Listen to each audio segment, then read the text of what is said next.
दोस्तों, आज आप जान पाएंगे कि गहरी नींद क्या है, नींद को गहरा कैसे किया जाए, सोने का सही तरीका क्या है। अगर आप इन तरीकों को जानेंगे तो आपको बहुत ही अच्छी और गहरी नींद आने लगेगी। फिर आप काफी हद तक चिंता मुक्त रहेंगे और जल्दी बीमार भी नहीं पड़ेंगे। और अगर आपको नींद नहीं आती है तो यह वीडियो आपके लिए बहुत ही महत्वपूर्ण साबित होने वाली है। और वीडियो के अंत में आपको एक अच्छी और गहरी नींद के लिए छोटे छोटे उपाय बताए जाएंगे। तो आइए एक कहानी के माध्यम से शुरू करते हैं।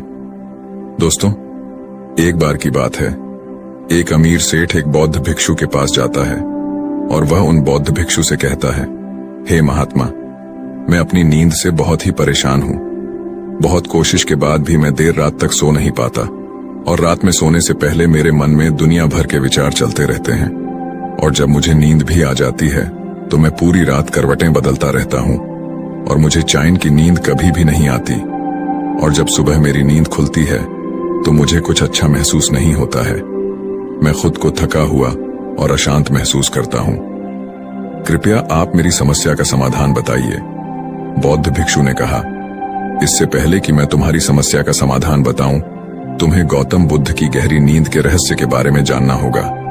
फिर सेठ ने कहा, हे महात्मा, जैसी आपकी इच्छा।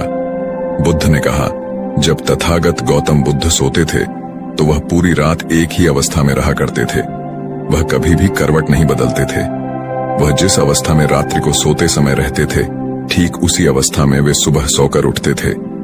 गौतम बुद्ध का एक प्रिय शिष्य था जिसका नाम आनंद था। वह भी गौतम बुद्ध के पास ही सोता था।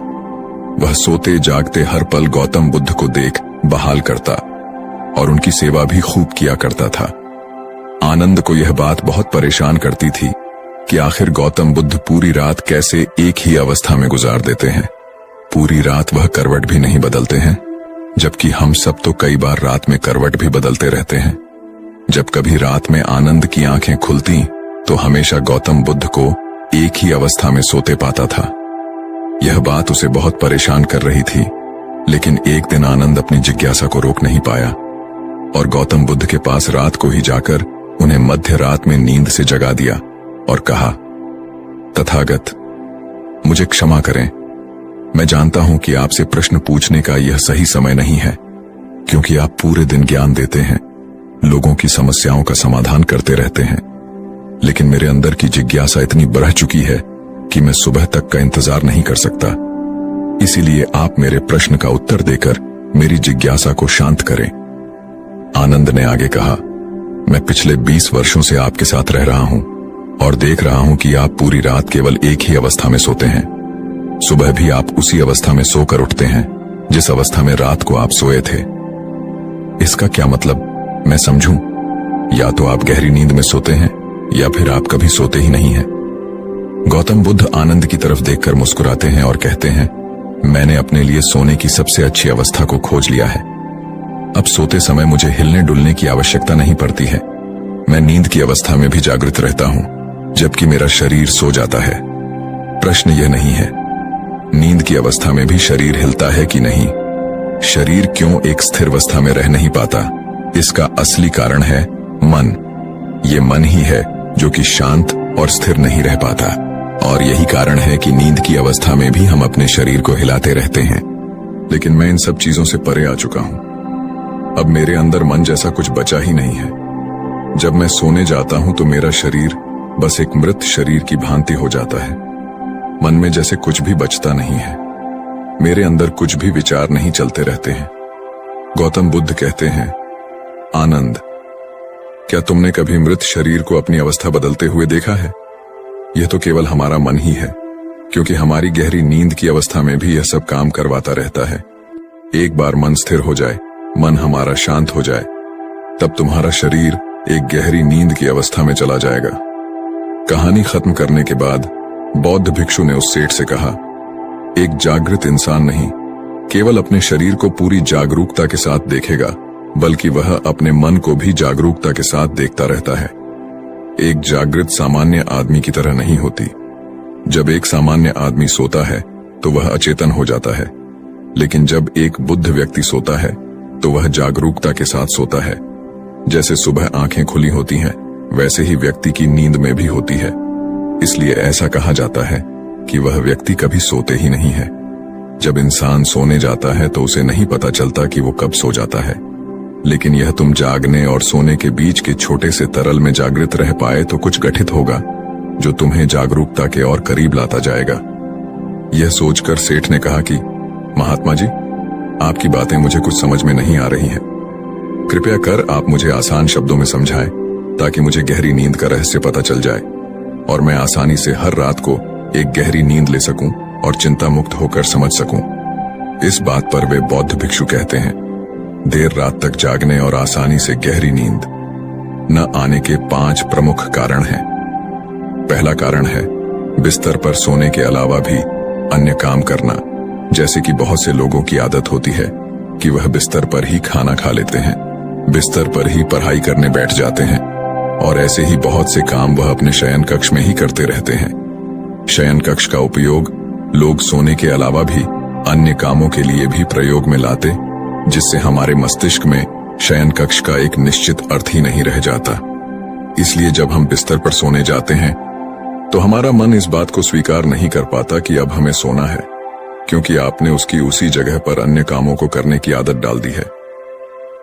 आज के समय की बात करें तो कुछ लोग बिस्तर पर ही अपने ऑफिस का काम भी करने लग जाते हैं। गेम खेलना, मोबाइल में कुछ देखना, सोने के बिस्तर पर ही टेलीविजन को देखना, यह सब काम लोग अपने सोने के स्थान पर ही करने लग जाते हैं और अपना अधिकतर समय वहीं गुजार देते हैं, जिसकी वजह से हमारा मन इसे स्वीकार ही नहीं कर पाता कि यह सोने की जगह है और मुझे यहाँ सोना है। और यही वजह है कि हमारा मन इसे स्वीकार नहीं कर पाता और जब हम सोने जाते हैं तो हमें नींद ही नहीं आती है, और अगर आती भी है तो काफी देर बाद। और इसके साथ साथ हमारे दिमाग में तमाम तरह के सपने आते रहते हैं जो कि हमें सही ऐसी गहरी नींद में सोने नहीं देते। और यही कारण है कि जब हम सोने जाते हैं तो हमें घंटों रात तक नींद नहीं आती है। बौद्ध भिक्षु ने आगे कहा, इस आश्रम में जितने भी भिक्षुक रह रहे हैं सबकी अपनी अपनी सोने की जगह है। जब ये लोग अपनी सोने की जगह पर जाते हैं तो वहां पर सिर्फ वे सोने का काम करते हैं, वह सिर्फ सोते हैं। इस वजह से यहाँ पर सबको गहरी नींद आ जाती है और सुबह जब वे सोकर उठते हैं तो बहुत ही अच्छा अनुभव करते हैं, बहुत ही शांति का अनुभव करते हैं। इसलिए जब भी तुम सोने जाओ तो अपनी एक सोने की जगह निर्धारित करो, वहां पर सिर्फ और सिर्फ तुम सोने का काम करो, कुछ भी और तुम्हें वहां करने की जरूरत नहीं है, तभी तुम्हें एक गहरी नींद प्राप्त हो सकती है।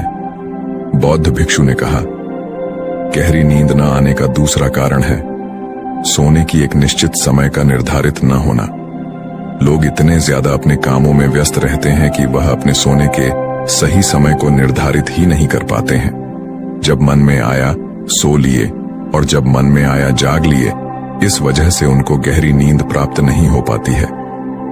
आजकल तो लोगों की जिंदगी इतनी ज्यादा व्यस्त हो गई है कि वे ऑफिस का काम देर रात तक करते रहते हैं, अपने सोने का समय निर्धारित ही नहीं कर पाते, जिससे उनका सोने का क्रम बिगड़ जाता है और फिर उन्हें गहरी नींद भी नहीं आती है। फिर वह बौद्ध भिक्षु उस सेठ से कहते हैं, इसीलिए जब तुम सोने जाओ तो सबसे पहले खुद को खाली कर लो, खुद के मन को खाली कर लो, अपना एक समय निर्धारित करो। उस समय तुम कोई भी कार्य मत करो और अपना सोने का समय निर्धारित करो ताकि तुम्हें समय समय पर नींद आ जाए।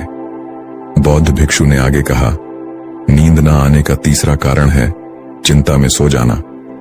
कुछ लोग जब सोना चाहते हैं तो दिन भर की परेशानियां, दिन भर की बातें वे सोचने लग जाते हैं और इस प्रकार वह अपने दिमाग को शांत नहीं कर पाते हैं, चिंता में ही सो जाते हैं और जब सुबह जागते हैं तो उसी मुद्रा में ही जागते हैं और फिर सुबह उन्हें बहुत ही थकावट का अनुभव होता है, उनका सर भारी भारी सा रहता है।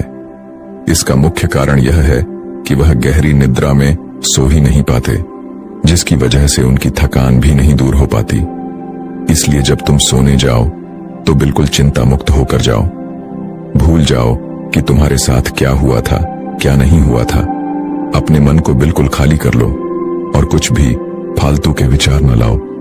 अपने दिमाग में कहने का मतलब ये है, तुम शांत हो जाओ, कुछ भी इधर उधर का मत सोचो अपने बारे में। उस समय अच्छा सोचो, अच्छा महसूस करो अगर तुम सोते समय अच्छा महसूस कर रहे हो तो तुम्हें गहरी नींद आ जाएगी, और जब सुबह तुम सोकर उठोगे तो तुम बहुत तरोताजा महसूस करोगे। इसलिए तुम जब भी सोने जाओ बिल्कुल चिंता मुक्त होकर जाओ। सारे नकारात्मक विचारों को दूर कर दो। तुम नकारात्मक बातों के बारे में सोचो ही न, सिर्फ अपने बारे में अच्छा सोचो, अपने परिवार के बारे में अच्छा सोचो। अगर तुम ऐसा कर पाते हो तो तुम्हें एक गहरी नींद आ जाएगी। बौद्ध भिक्षु उस सेठ से आगे कहते हैं कि गहरी नींद न आने का तीसरा कारण है भारी भोजन कर लेना।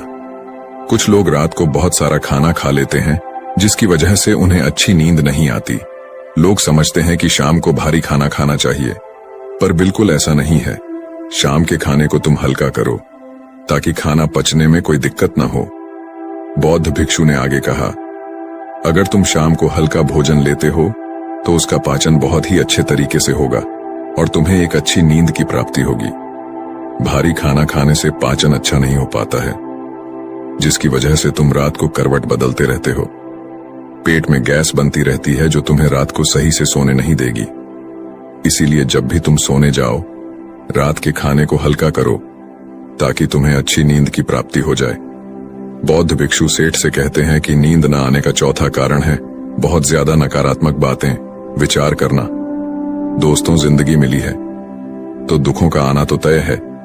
बौद्ध भिक्षु सेठ से कहते हैं, आज दुख तुम्हारी जिंदगी में है तो कल किसी और की जिंदगी में होगा। ये सुख और दुख तो जिंदगी में आते जाते रहते हैं, इससे तुम्हें लड़ना है और उसे हराना भी है। इसलिए दुख और सुख को तुम स्वीकार करो और नकारात्मक विचारों से दूर रहो। नकारात्मक विचारों के साथ साथ नकारात्मक लोगों से भी दूर रहो, क्योंकि नकारात्मक लोग तुम्हें कभी शांति से नहीं रहने देंगे। वह तुम्हें हमेशा परेशान करते रहेंगे। इसलिए ज्यादा बेहतर होगा कि तुम उन लोगों से दूर रहो। दिखावे के लिए खुद को मत बदलो। अक्सर लोग दिखावे के लिए ही पूरे दिन परेशान रहते हैं। दिखावे से कुछ नहीं होने वाला है, वह सिर्फ और सिर्फ आपको अशांति ही देगा। इसलिए जो है आपके पास उसी में खुश रहो और इस प्रकृति को धन्यवाद दो कि जो भी तुम्हारे पास है वह काफी है, और उसी में आनंद प्राप्त करने की कोशिश करो। वरना यह छोटी सी जिंदगी है, इन्हीं सब में कब बीत जाएगी ये तुम्हें पता भी नहीं चल पाएगा। सुख और शांति की खोज में भटकते भटकते तुम्हारा पूरा जीवन निकल जाएगा। इसलिए जो कुछ भी है तुम उसी में खुश रहने की कोशिश करो, उसी में आनंद प्राप्त करने की कोशिश करो। असली सुख और शांति मन को शांत करने में ही है। जितना भी आपके पास है उसी का आनंद उठाओ, तब तुम अपनी जिंदगी को बहुत ही बेहतर तरीके से जी सकोगे और तुम्हारा मन शांति की खोज। किसी ने क्या खूब कहा है कि जिंदगी को बदलने का कोई रिमोट कंट्रोल नहीं होता। अगर आपको अपनी जिंदगी बदलनी है तो उठो, जागो। तो दोस्तों, प्रभावशाली होना, लोगों का चहेता होना किसको पसंद नहीं है। जब लोग हमें पसंद करते हैं तो इसके कई सारे फायदे भी हैं, जैसे कि आप कभी अकेले नहीं होंगे आपके किसी काम में हाथ बटाने के लिए, और आपसे प्यार करने वाले लोग आपके साथ होते हैं, या जैसे आपके लिए लोगों की रजामंदी पाना या उनका समर्थन पाना आसान हो जाता है आपके साथ कोई काम करने में। लेकिन प्रभावशाली होना कोई आसान चीज नहीं है। इसीलिए इस वीडियो में हम बात करेंगे उन 7 आदत के बारे में जिन्हें अपनाकर कोई भी साधारण से साधारण व्यक्ति भी एक प्रभावशाली व्यक्ति बन सकता है। और अगर आप इन आदतों को अपने जीवन में अपनाते हैं तो फिर आपको पता भी नहीं चलेगा और आपके आसपास के लोग आपसे प्रभावित होते रहेंगे। आप जहां भी जाएंगे लोग आपके तरफ खींचे चले आएंगे। तो चलिए आज की कहानी शुरू करते हैं। दूर किसी गांव में एक हरीश नाम का लड़का रहता था। वह इस बात से परेशान था कि वह प्रभावी इंसान नहीं है। वह बहुत कोशिश करने के बावजूद भी वह अपनी बातों, अपने काम और अपने स्वभाव से लोगों को प्रभावित नहीं कर पा रहा था। उसकी हार्दिक इच्छा थी कि वह एक ऐसा इंसान बने जिसकी सब बात माने, जिसके साथ सब काम करना चाहे और अपना समय बिताना चाहे। लेकिन उसके साथ सब कुछ उल्टा हो रहा था। ना तो कोई उसके साथ समय बिताना पसंद करता था और ना ही कोई उसकी बातों को गंभीरता से लेता था। कुल मिलाकर लोगों के बीच वह तो वह था, लेकिन हमेशा खुद को अकेला ही महसूस करता। उसके उपस्थित होने या ना होने से किसी को कुछ खास फर्क नहीं पड़ता था। इन सब घटनाओं की वजह से उसका आत्मविश्वास भी दिन प्रतिदिन कम होता जा रहा था। अपनी ऐसी हालत को देखकर वह बहुत ही उदास और परेशान रहने लगा। जिस शहर में हरीश रहता था, उसी नगर के बाहर एक बौद्ध भिक्षु भी रहते थे। वह बौद्ध भिक्षु अपने अति प्रभावशाली व्यक्तित्व के लिए प्रसिद्ध थे। जो भी उनसे मिलता, वह उनसे प्रभावित हो जाता था। बिना उनसे मिले नहीं रह पाते। उनके लिए जरूरी है तो कभी भी एक प्रभावशाली व्यक्ति बात करने का तरीका, उनके हाव भाव और उनका लोगों को समझना और समझाने का तरीका बहुत ही प्रभावी और आकर्षक था। सभी कहते थे कि वह एक बहुत ही प्रभावशाली व्यक्ति हैं, जिनके व्यक्तित्व में ऐसा जादू है जो किसी को भी मोहित कर देता है। एक दिन शाम के समय वह लड़का उदास मन के साथ तालाब के किनारे बैठा हुआ था। तभी उसका एक मित्र उसके पास आता है और कहता है, दोस्त, मुझे तुम्हारी समस्या का हल मिल गया। यह सुनकर हरीश बहुत अधिक खुश हो जाता है और पूछता है, क्या समाधान है? तभी उसका दोस्त बताता है कि मुझे एक ऐसे बौद्ध भिक्षु के बारे में पता चला है जो एक प्रभावशाली व्यक्तित्व के मालिक हैं, और मुझे पूरा भरोसा है कि उनके पास तेरी इस समस्या का समाधान अवश्य होगा। यह सुनकर हरीश उसकी बातों से सहमत हो गया।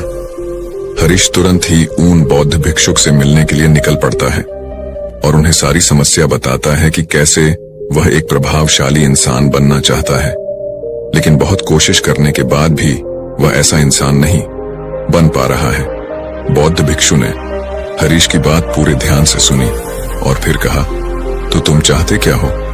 हरीश ने कहा, लोग कहते हैं कि आपका व्यक्तित्व बहुत ही प्रभावशाली है, तो मैं आपकी तरह ही अपना व्यक्तित्व भी प्रभावशाली कैसे बना सकता हूं? यह सुन बौद्ध भिक्षु ने गंभीर होकर कहा, सबसे पहले तो तुम यह समझो कि एक प्रभावशाली इंसान बनने के लिए अच्छा व्यक्तित्व यानी अच्छी पर्सनालिटी नहीं, बल्कि चरित्र का होना जरूरी है। क्योंकि अगर सिर्फ किसी इंसान का व्यक्तित्व अच्छा है तो वह कुछ समय के लिए तो लोगों को प्रभावित कर सकता है, लेकिन बहुत ही जल्दी लोग यह समझ जाएंगे कि उसके काम के पीछे कोई ना कोई मतलब है, कोई उद्देश्य है। लेकिन अगर तुम्हारा चरित्र अच्छा है तो सभी लोग तुम्हारे साथ रहना पसंद करेंगे और तुम अपने आसपास के लोगों को प्रभावित करते रहोगे और तुम्हें इस बात का पता भी नहीं चलता। लेकिन याद रखना, इसके लिए तुम्हें अंदर से बदलना पड़ेगा। तो क्या तुम एक प्रभावशाली इंसान बनने के लिए खुद को अंदर से बदलने के लिए तैयार हो? लड़के ने कहा, जी महाराज जी, मैं पूरी कोशिश करूंगा। बौद्ध भिक्षु ने कहा, एक प्रभावशाली इंसान के अंदर ये 7 आदतें होती हैं जो तुम्हें अपनानी पड़ेगी। बौद्ध भिक्षु ने कहना शुरू किया, पहली आदत, सक्रिय यानी प्रोएक्टिव बनो। हमारे आसपास जो कुछ भी होता है हम इसे बदल नहीं सकते, लेकिन इस पर क्या प्रतिक्रिया देना है यह पूरी तरह से हमारे हाथ में है। एक प्रोएक्टिव व्यक्ति बनने का मतलब है कि हमारे आसपास के लोग चाहे जो कुछ भी कहे, लेकिन हमें उससे विचलित नहीं होना है। जब लोग हमारे बारे में कुछ बुरा बोलते हैं तो कमी हमारे अंदर नहीं बल्कि उनके अंदर होती है। वह जो भी नकारात्मक बातें हमारे बारे में बोल रहे होते हैं, उससे हमें उनके नकारात्मक नजरिए का पता चलता है, जिस नजरिए से वह दुनिया को देख रहे होते हैं। प्रोएक्टिव व्यक्ति होने का मतलब यह भी है कि हम किसी बुरी परिस्थिति से प्रभावित ना हो, फिर चाहे मौसम खराब हो या घर में अचानक कहीं कोई मुसीबत आ जाए। एक प्रोएक्टिव व्यक्ति को कोई फर्क नहीं पड़ता, उसकी जिंदगी में बुरा वक्त आए या गरीबी, वह हर हाल में खुश रहता है। ऐसा व्यक्ति बुरी से बुरी परिस्थिति में भी बिना कोई शिकायत किए चुपचाप अपना काम करता रहता है और जीवन के सबसे अच्छे दिनों में भी वह बेलगाम नहीं हो जाता, बल्कि तब भी खुद को शांत और स्थिर रखता है। प्रोएक्टिव व्यक्ति का उल्टा होता है प्रतिक्रियाशील व्यक्ति। ऐसा व्यक्ति अपने आसपास के माहौल से बहुत जल्दी प्रभावित हो जाया जाता है। अगर कोई उसकी बुराई करता है तो वह दुखी हो जाता है, अगर कोई उसकी तारीफ करता है तो वह खुश हो जाता है। अगर ऐसे व्यक्ति के साथ कुछ बुरा होता है तो वह खुद भी बुरा बन जाता है। तो अब तुम समझ गए होंगे कि प्रतिक्रियाशील व्यक्ति कभी भी एक प्रभावशाली व्यक्ति नहीं बन सकता, क्योंकि उसका नियंत्रण दूसरे के हाथों में होता है। दूसरा व्यक्ति जब भी चाहे तो उसकी बुराई करके या उसको गुस्सा दिलाकर उसे परेशान कर सकता है, जबकि एक प्रोएक्टिव व्यक्ति का नियंत्रण पूरी तरह से उसके अपने हाथों में होता है। उसे कोई भी दुखी या परेशान नहीं कर सकता। जब सकता। जब तक कि वह खुद ना चाहे, उसे कोई फर्क नहीं पड़ता कि सामने वाला उसके बारे में क्या बोलता है या क्या सोचता है। इसलिए प्रोएक्टिव व्यक्ति एक प्रभावशाली व्यक्ति होता है। तो तुम्हें भी एक प्रोएक्टिव व्यक्ति बने रहना है, ना कि प्रतिक्रियाशील व्यक्ति। दूसरी आदत, अंत को ध्यान में रखकर शुरुआत करो। इसका मतलब है कि तुम जब भी कोई बड़ा लक्ष्य बनाओ तो तुम्हें स्पष्ट रूप से पता होना चाहिए कि तुम उस काम को क्यों कर रहे हो और उसे कैसे पूरा करना है। यानी कि हर काम की शुरुआत में ही तुम्हें उसे करने का कारण और काम को पूरा करने की योजना स्पष्ट रूप से पता होनी चाहिए। और एक बार जब तुमने अपने काम का क्यों और कैसे पता कर लिया, तो फिर तुम्हारे रोज के छोटे छोटे काम और उसके परिणाम तुम्हारे लक्ष्य की तरफ होनी चाहिए, तुम्हारी योजना से मेल खाने चाहिए। अगर तुम हर रोज वह नहीं कर रहे हो जो तुम्हारे लक्ष्य नहीं बन सकते, जैसे कि अगर तुमने अपना वजन कम करने का लक्ष्य निर्धारित किया है और तुम हर रोज मेहनत नहीं कर रहे हो, पसीना नहीं बहा रहे हो, तो इसका मतलब है कि तुम्हारे रोज के काम तुम्हारे लक्ष्य और उसकी योजना से मेल नहीं खा रहे हैं। तुम्हारी कहनी और करनी में अंतर है और इस तरीके से लोग कभी भी तुमसे प्रभावित नहीं होंगे। इसलिए अगर तुम एक प्रभावशाली व्यक्ति बनना चाहते हो तो तुम्हें तुम्हारे काम का कारण और उसे पूरा करने का तरीका स्पष्ट रूप से पता होना चाहिए और साथ ही तुम्हारे विचार और कर्म भी उसके साथ मेल खाने चाहिए।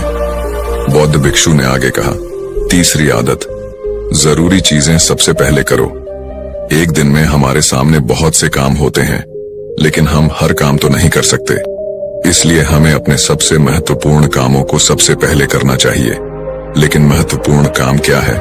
देखो बेटा, महत्वपूर्ण काम वह है जिन्हें हम व्यक्तिगत रूप से सबसे मूल्यवान मानते हैं। सबसे महत्वपूर्ण कामों को सबसे पहले करने का मतलब है कि हम अपना समय और ऊर्जा अपने लक्ष्य और अपने जीवन के लिए सबसे महत्वपूर्ण कामों पर लगा रहे हैं।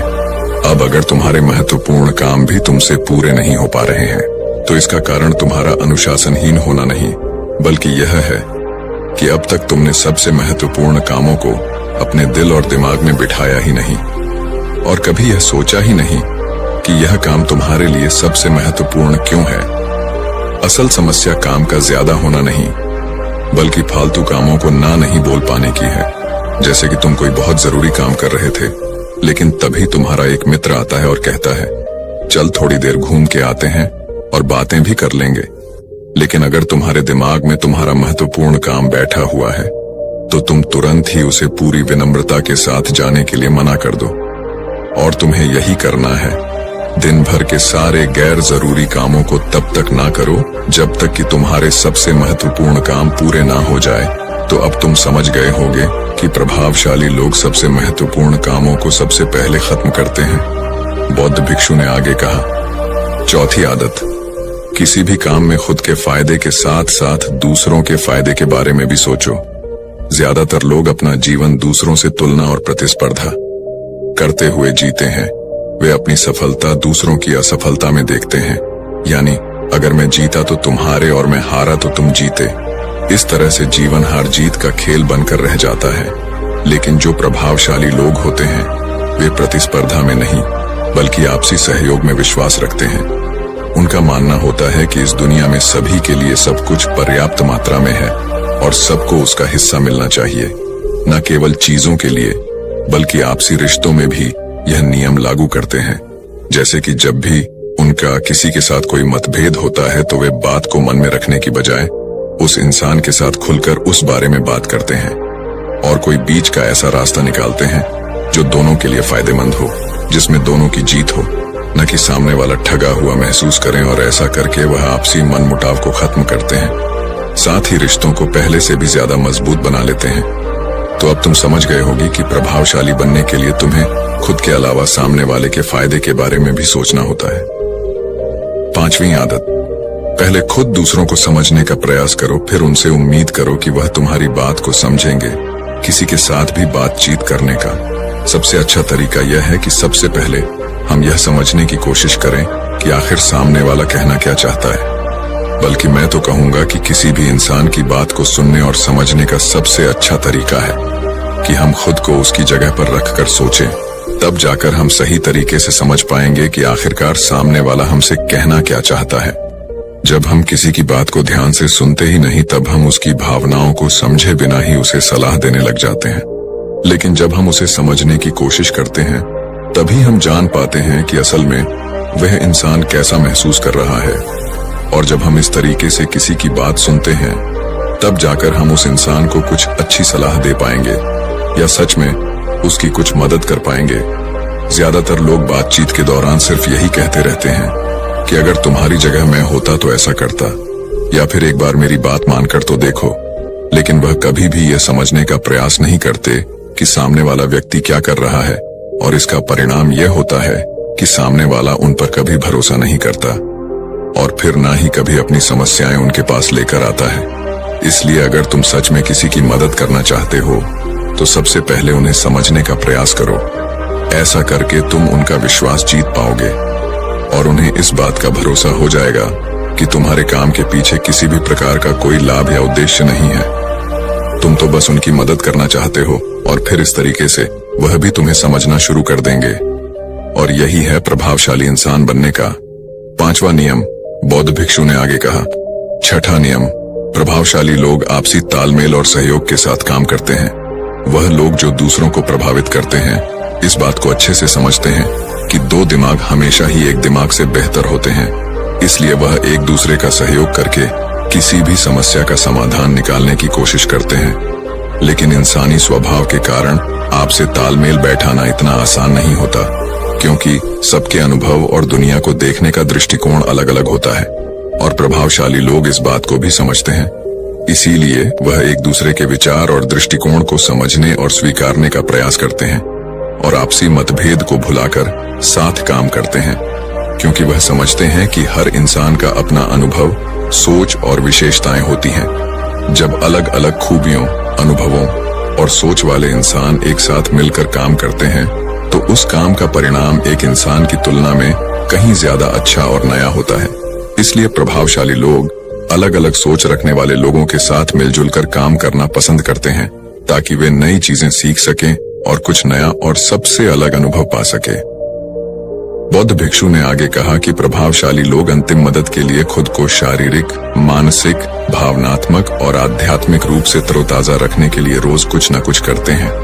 प्रभावशाली लोग इस बात को अच्छे से समझते हैं कि अगर उनके जीवन में कोई सबसे महत्वपूर्ण चीज है, तो वह है उनका शरीर और उनका दिमाग, और वह इसे मजबूत और ताजगी से रखने के लिए रोज कुछ नया सीखते और करते हैं।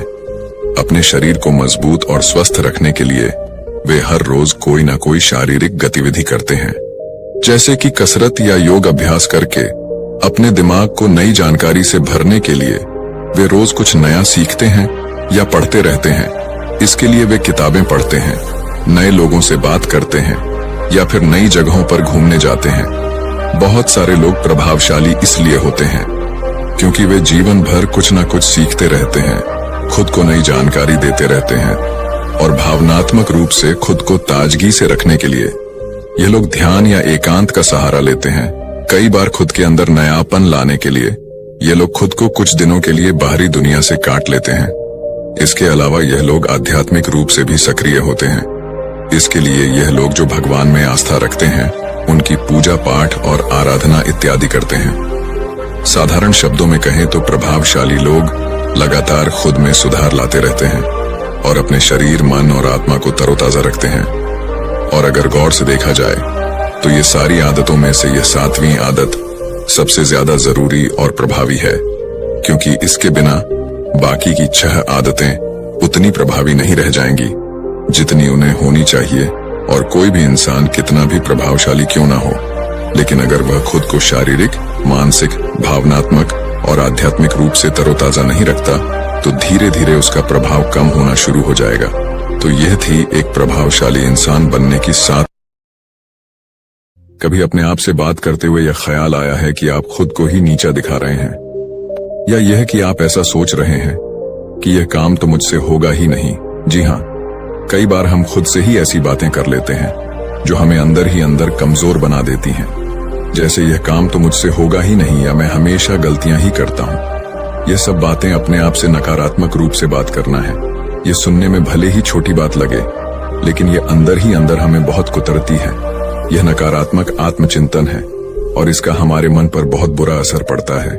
इस नकारात्मक आत्मचिंतन के दौरान मन में कई तरह के भाव आते हैं। कभी गुस्सा आता है खुद पर, कभी निराशा होती है, अपनी काबिलियत पर शक होने लगता है। ऐसा लगने लगता है कि मानो हम हर काम में असफल ही होंगे। ऐसा लगता है मानो हम खुद अपने सबसे बड़े दुश्मन बन गए हैं। इससे हमारा आत्मविश्वास कमजोर पड़ जाता है और हम नया करने से भी कतराने लगते हैं। हमें आगे बढ़ने के लिए सकारात्मक सोच बहुत जरूरी होती है, लेकिन नकारात्मक आत्मचिंतन को समझ ही न पाए तो जिंदगी भर हम पीछे ही रह जाते हैं। नतीजा ये होता है कि हम अपनी क्षमता से कम हासिल कर पाते हैं और जिंदगी में आगे बढ़ने में मुश्किलें आती हैं। तो चलिए आज इसी नकारात्मक विचार को समझने की कोशिश करें और देखें कि इससे कैसे बचा जा सकता। दोस्तों, बहुत समय पहले की बात है। एक नगर में लोग खुशियां मना रहे थे। उस नगर में खुशियों का माहौल था। एक तरफ जहां लोग खुशियां मना रहे थे, वहीं पर दूसरी तरफ एक लड़का उन सबसे अलग होकर एक पेड़ के किनारे उदास होकर बैठा था। उसे मन ही मन यह चिंता सताई जा रही थी कि परीक्षा नजदीक आ चुकी थी और वह चाहकर भी पढ़ाई नहीं कर पा रहा था। वह चाहकर भी पढ़ाई में मन नहीं लगा पा रहा था। वह जितना पढ़ाई के बारे में सोचता, उसके चेहरे पर उतनी ही निराशा और हताशा बढ़ जाती। वहीं सभी विचारों के बारे में सोच ही रहा था कि तभी वहां से एक गुरुवर गुजर रहे थे। उन्होंने जब उस लड़के को देखा तो वह यह समझ चुके थे कि लड़का कुछ परेशान है, जरूर कोई समस्या है। इसलिए वह उस लड़के के पास पहुंचे और उस लड़के से कहते हैं, क्या बात है बेटा? पूरा गांव खुशियां मना रहा है, गांव में खुशियों का माहौल है और तुम यहाँ इस सुनसान जगह पर इस पेड़ के नीचे अकेले बैठे हो और तुम बहुत उदास भी लग रहे हो। आखिर क्या बात है? उन गुरुवर की यह बात सुनकर उस लड़के ने जबरदस्ती अपने चेहरे पर मुस्कान लाने की कोशिश की, लेकिन मन में चिंता भरी होने के कारण वह मुस्कुरा ना सका। इस पर गुरुवर एक बार फिर उस लड़के से कहते हैं, क्या बात है बेटा? तुम इतनी गंभीर मुद्रा क्यों बनाए हुए हो? आखिर क्या समस्या है? तुम मुझसे बता सकते हो? इस पर वह लड़का उन गुरुवर से कहता है, हे गुरुवर, मेरी परीक्षा बहुत नजदीक आ चुकी है और मैं चाहकर भी पढ़ाई नहीं कर पा रहा। पढ़ाई में मेरा मन ही नहीं लग रहा। इस पर वह गुरुवर उस लड़के से कहते हैं, परंतु क्यों? इसके पीछे कोई तो कारण होगा। इस बार वह लड़का उन गुरुवर से कहता है, हे गुरुवर, मैं जब भी पढ़ाई करने बैठता हूँ और इस बीच अगर कहीं भी मैं अटक जाता हूँ तो मेरे मन में तरह तरह की शिकायतें उभरने लगती हैं। चिंता मुझे परेशान करने लगती है और एक के बाद एक नकारात्मक विचार मेरे मन में उमड़ते ही चले जाते हैं और उसके बाद मेरा पढ़ने में तनिक भी मन नहीं लगता। मैं चाहकर भी पढ़ाई में मन लगा ही नहीं पाता और देखते ही देखते जब मैं उन नकारात्मक विचारों के सामने हार जाता हूँ तो मैं अपनी किताबें बंद कर देता हूँ और फिर ऐसे ही कहीं पर निकल जाता हूँ, कभी अपने मित्रों के साथ तो कभी अपने आस पड़ोस के लोगों के साथ। मैं अपना काफी समय यूं ही खराब कर देता हूँ। हालांकि भीतर से तो मैं चाहता हूँ कि मैं पढ़ाई करूँ, अन्यथा मुझे इसका परिणाम भोगना होगा, लेकिन मैं चाहकर भी पढ़ाई कर नहीं पा रहा और ऐसा करीब पिछले 2 महीनों से मेरे साथ हो रहा है। मैं इन नकारात्मक विचारों से जितना पाने की कोशिश करता हूँ, ये नकारात्मक विचार मुझे उतना ही घेर लेते हैं और ये मुझे डराते हैं, मुझे परेशान करते हैं। मैं चाहकर भी इनसे छुटकारा नहीं पा रहा। उन गुरुवर ने उस लड़के की सारी बातें ध्यानपूर्वक सुनी और फिर वह उस लड़के से कहते हैं, बेटा, मैं तुम्हारी मन की बातें समझ रहा हूँ, लेकिन क्या तुम इसे एक उदाहरण के तौर पर समझा सकते हो? इस पर वह लड़का उन गुरुवर से कहता है, हे गुरुवर, परीक्षा बहुत नजदीक है और मैंने कुछ हद तक पढ़ाई भी कर ली है, लेकिन जो बची हुई पढ़ाई है उसके लिए मुझे हर दिन करीब 10 से 14 घंटे तक यूं ही मन लगाकर पढ़ना होगा। इसके बिना मैं किसी भी हालत में अपनी पढ़ाई पूरी नहीं कर पाऊंगा। जब यह ख्याल मेरे मन में आता है तो मैं डर जाता हूँ। मैं भीतर ही भीतर कांप उठता हूँ और देखते ही देखते मेरी हिम्मत जवाब देने लगती है और मैं हार मान लेता हूँ और फिर उसके बाद मेहनत करने का मानो मेरा मन ही नहीं होता। मैं चाहकर भी ध्यान नहीं लगा पाता। और अगली चीज जो मुझे परेशान कर रही है, तभी फिर गुरुवर ने कहा, रुको रुको बेटा। उन गुरुवर ने उस लड़के को रोकते हुए कहा, पहले हम एक एक करके तुम्हारे मन के उन नकारात्मक विचारों को समझने की कोशिश करते हैं। उन चिंताओं के पार जाने की कोशिश करते हैं, उनसे कुछ सीखने की कोशिश करते हैं। इतना कहकर गुरुवर उस लड़के से कहते हैं, बेटा, तुम यह कहना चाहते हो कि तुम्हें इस बात की चिंता है कि तुम अपनी बची हुई पढ़ाई कैसे पूरी करोगे, तुम एक दिन में इतनी मेहनत कैसे करोगे। तो क्या तुम्हें इस चिंता के पीछे कहीं ना कहीं शिकायत तो नहीं नजर आ रही क्या? उन गुरुवर की यह बात सुनकर वह लड़का थोड़ा सा हिचकिचाते हुए उन गुरुवर से कहता है, हे गुरुवर, कैसी शिकायत? इस पर वह गुरुवर मुस्कुराते हुए उस लड़के से कहते हैं, बेटा, जब पढ़ाई करते वक्त तुम कहीं पर अटक जाते हो और बची हुई पढ़ाई के बारे में जब तुम सोचते हो, तब तुम खुद से शिकायत करते हो कि मैं तो कमजोर हूं, मैं इतनी मेहनत नहीं कर सकता, मैं भला ये कैसे कर पाऊंगा, मैं भला एक साथ 10 से 14 घंटे तक कैसे पढ़ाई कर सकता हूं। जरा खुद से पूछो, ये जो शिकायतें तुम खुद से कर रहे हो, ये सच है या झूठ, या केवल ये सभी तुम्हारे मन की एक सोच है। उन गुरुवर के इतना कहने पर वह लड़का कुछ देर के लिए मौन हो गया। उसे कुछ समझ नहीं आ रहा था कि वह उन गुरुवर को क्या जवाब दे। तभी वह गुरुवर उस लड़के से कहते हैं, बेटा, ऐसा कहाँ लिखा है कि तुम इतनी मेहनत नहीं कर सकते? ऐसा कहाँ लिखा है कि तुम्हारे पास इतनी मेहनत करने की क्षमता नहीं है? क्या किसी ने तुमसे ऐसा कहा है कि तुम इतना ध्यान लगाकर पढ़ाई नहीं कर सकते? इस बारे में वह लड़का जवाब देते हुए उन गुरुवर से कहता है, हे गुरुवर, आप सत्य कहते हैं, ऐसा तो मुझसे किसी ने नहीं कहा। इस पर वह गुरुवर उस लड़के से कहते हैं, बेटा, तो तुमने खुद से यह कैसे मान लिया कि मैं इतना कमजोर हूं और मैं ऐसा नहीं कर सकता, मैं ध्यान लगाकर पढ़ाई नहीं कर सकता? यह सब केवल तुम्हारे मन का एक भ्रम है। तो तुम्हारे मन की एक सोच है जिसे तुम अनजाने में बार बार सोचकर उस पर विश्वास करके उसे सच बना रहे हो। गुरुवर अपनी बात पूरी कर ही रहे थे कि तभी वह लड़का उन गुरुवर की बात काटते हुए कहता है, हे गुरुवर, अगर यह सच नहीं है तो फिर सच क्या है?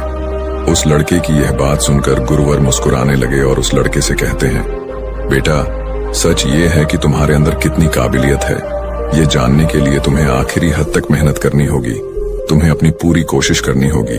जब तुम अपनी पूरी क्षमता पर कार्य करोगे, अपनी पूरी क्षमता के साथ पढ़ाई करोगे, तभी तुम्हें पता चल पाएगा कि सच में तुम्हारी क्षमता क्या है।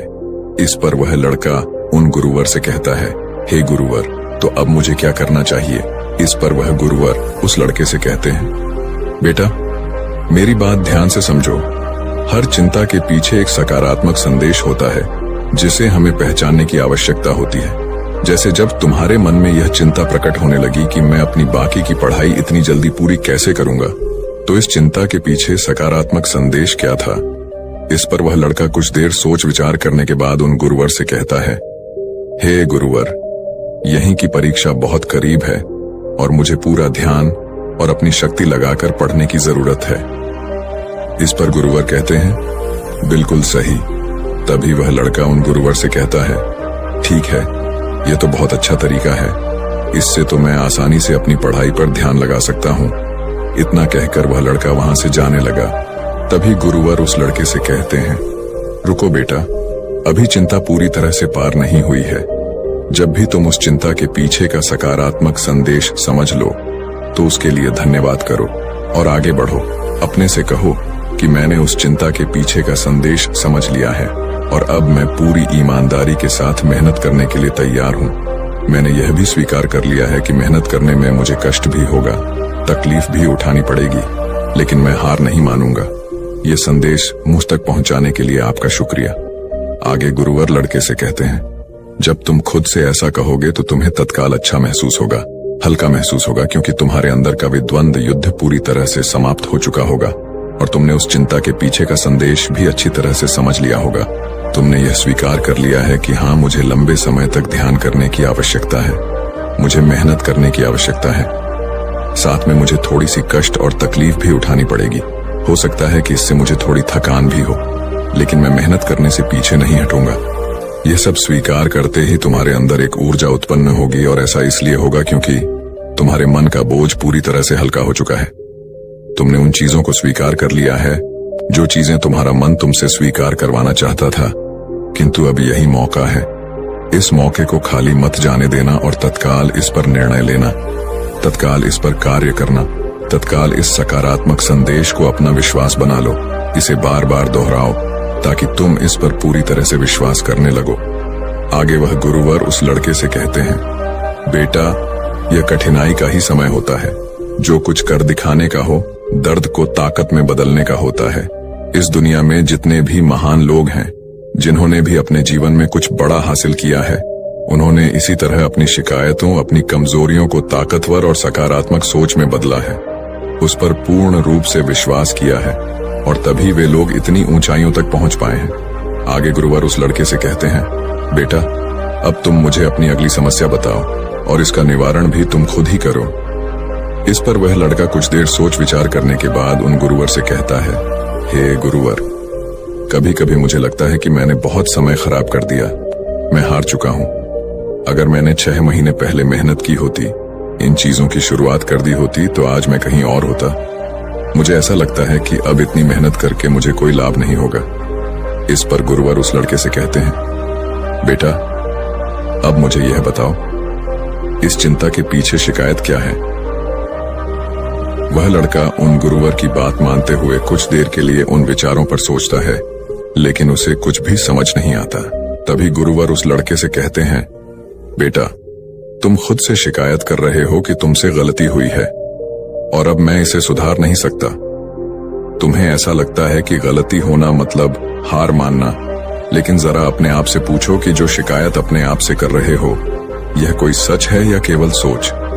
इस पर वह लड़का कुछ देर सोच विचार करने के बाद उन गुरुवर से कहता है, हे गुरुवर, गलती मतलब हार मानना होता है। यह तो मेरी एक सोच है, लेकिन सच क्या है? इस पर गुरुवर उस लड़के से कहते हैं, बेटा, जब तुम संघर्ष करोगे तो तुम्हें खुद ही पता चल जाएगा। लेकिन अब मेरा यह प्रश्न है कि मुझे यह बताओ कि इस चिंता के पीछे का सकारात्मक संदेश क्या है? इस पर वह लड़का कुछ देर फिर से सोच विचार कर उन गुरुवर से कहता है, इस चिंता के पीछे का सकारात्मक संदेश यह है कि अब मैं यह गलती दोबारा नहीं होने दूंगा। मैं अपने जीवन में ऐसी स्थिति कभी दोबारा आने ही नहीं दूंगा जहां मेरी तैयारियां कम पड़ जाएं और मैं हार मान बैठूं। आगे वह लड़का उन गुरुवर से कहता है, हे गुरुवर, चिंता के पीछे का यह सकारात्मक संदेश मुझे मिल चुका है। आपसे मैं ऐसी गलतियां कभी नहीं होने दूंगा। मैं हमेशा सीखता रहूंगा। ऐसे में सही कर्म करने के पीछे ध्यान दूंगा। हर कर्म को सही समय पर करूंगा। इतना कहकर वह लड़का उन गुरुवर से फिर कहता है, हे गुरुवर, उस सकारात्मक संदेश को स्वीकार करने के बाद मुझे अब बहुत अच्छा लग रहा है। मैंने भी नहीं सोचा था कि इन चिंताओं के पीछे जो सकारात्मक संदेश होते हैं वह इतने ज्यादा शक्तिशाली होते हैं।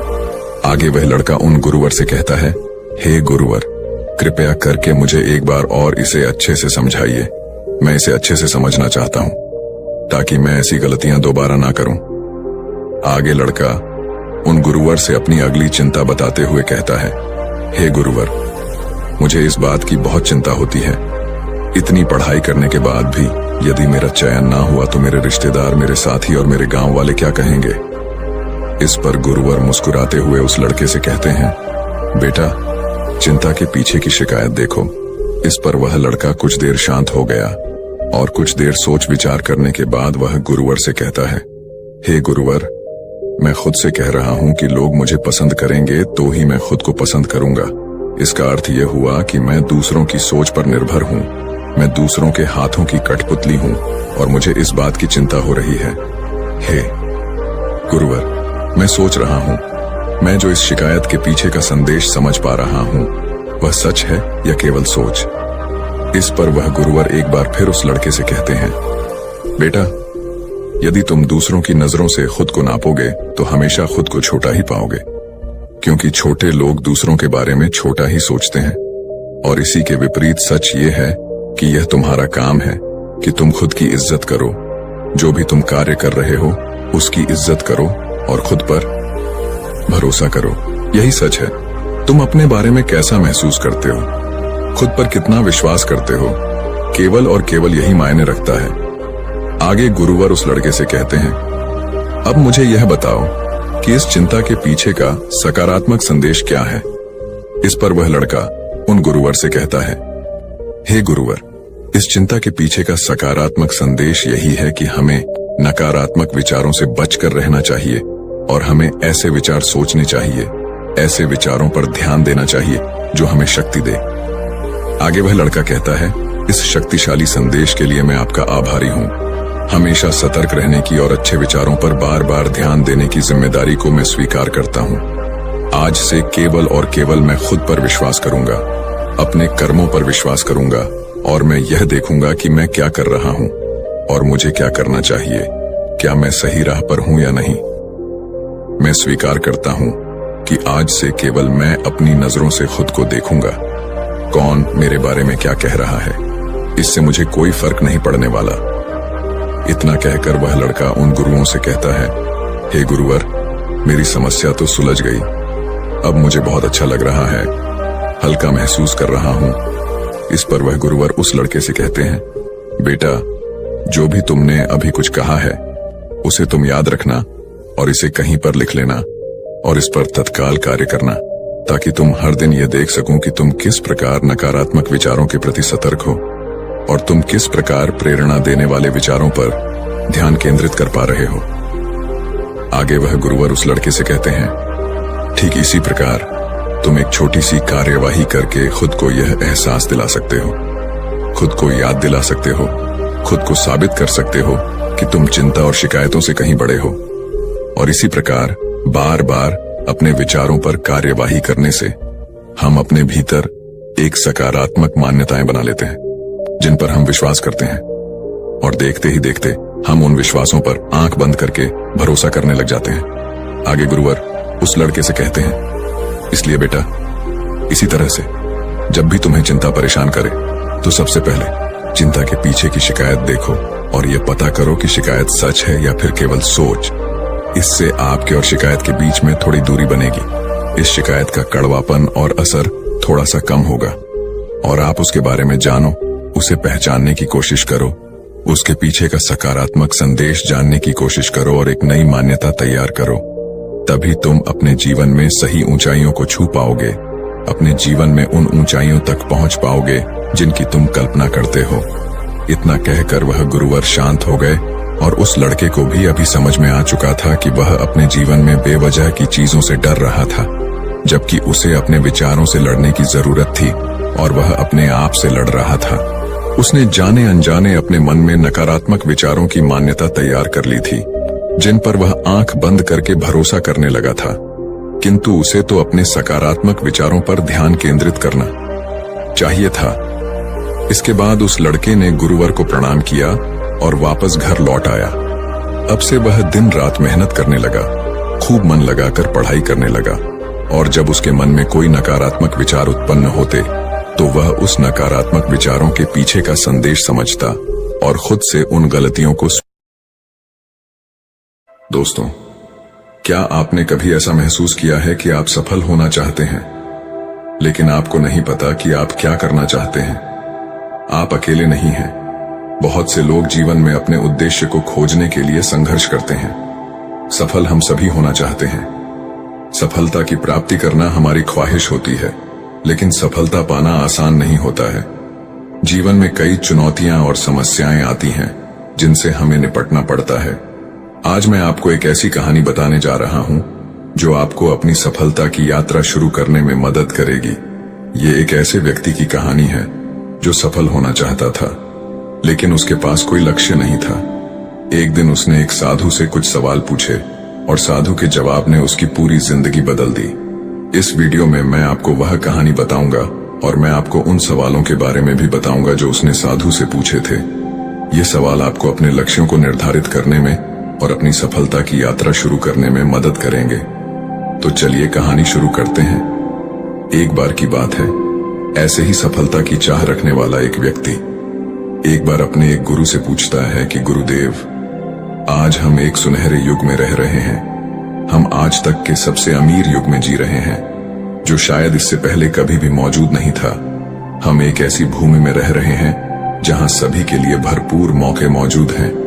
तो फिर ऐसा क्यों है कि सिर्फ कुछ लोग ही कामयाब हो पाते हैं और बाकी जिंदगी की दौड़ में बिछड़ जाते हैं?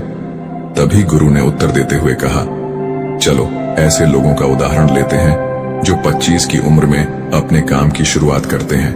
क्या तुम अंदाजा लगा सकते हो कि 25 की उम्र तक पहुंचते पहुंचते यह लोग जीवन के किस मुकाम पर होंगे?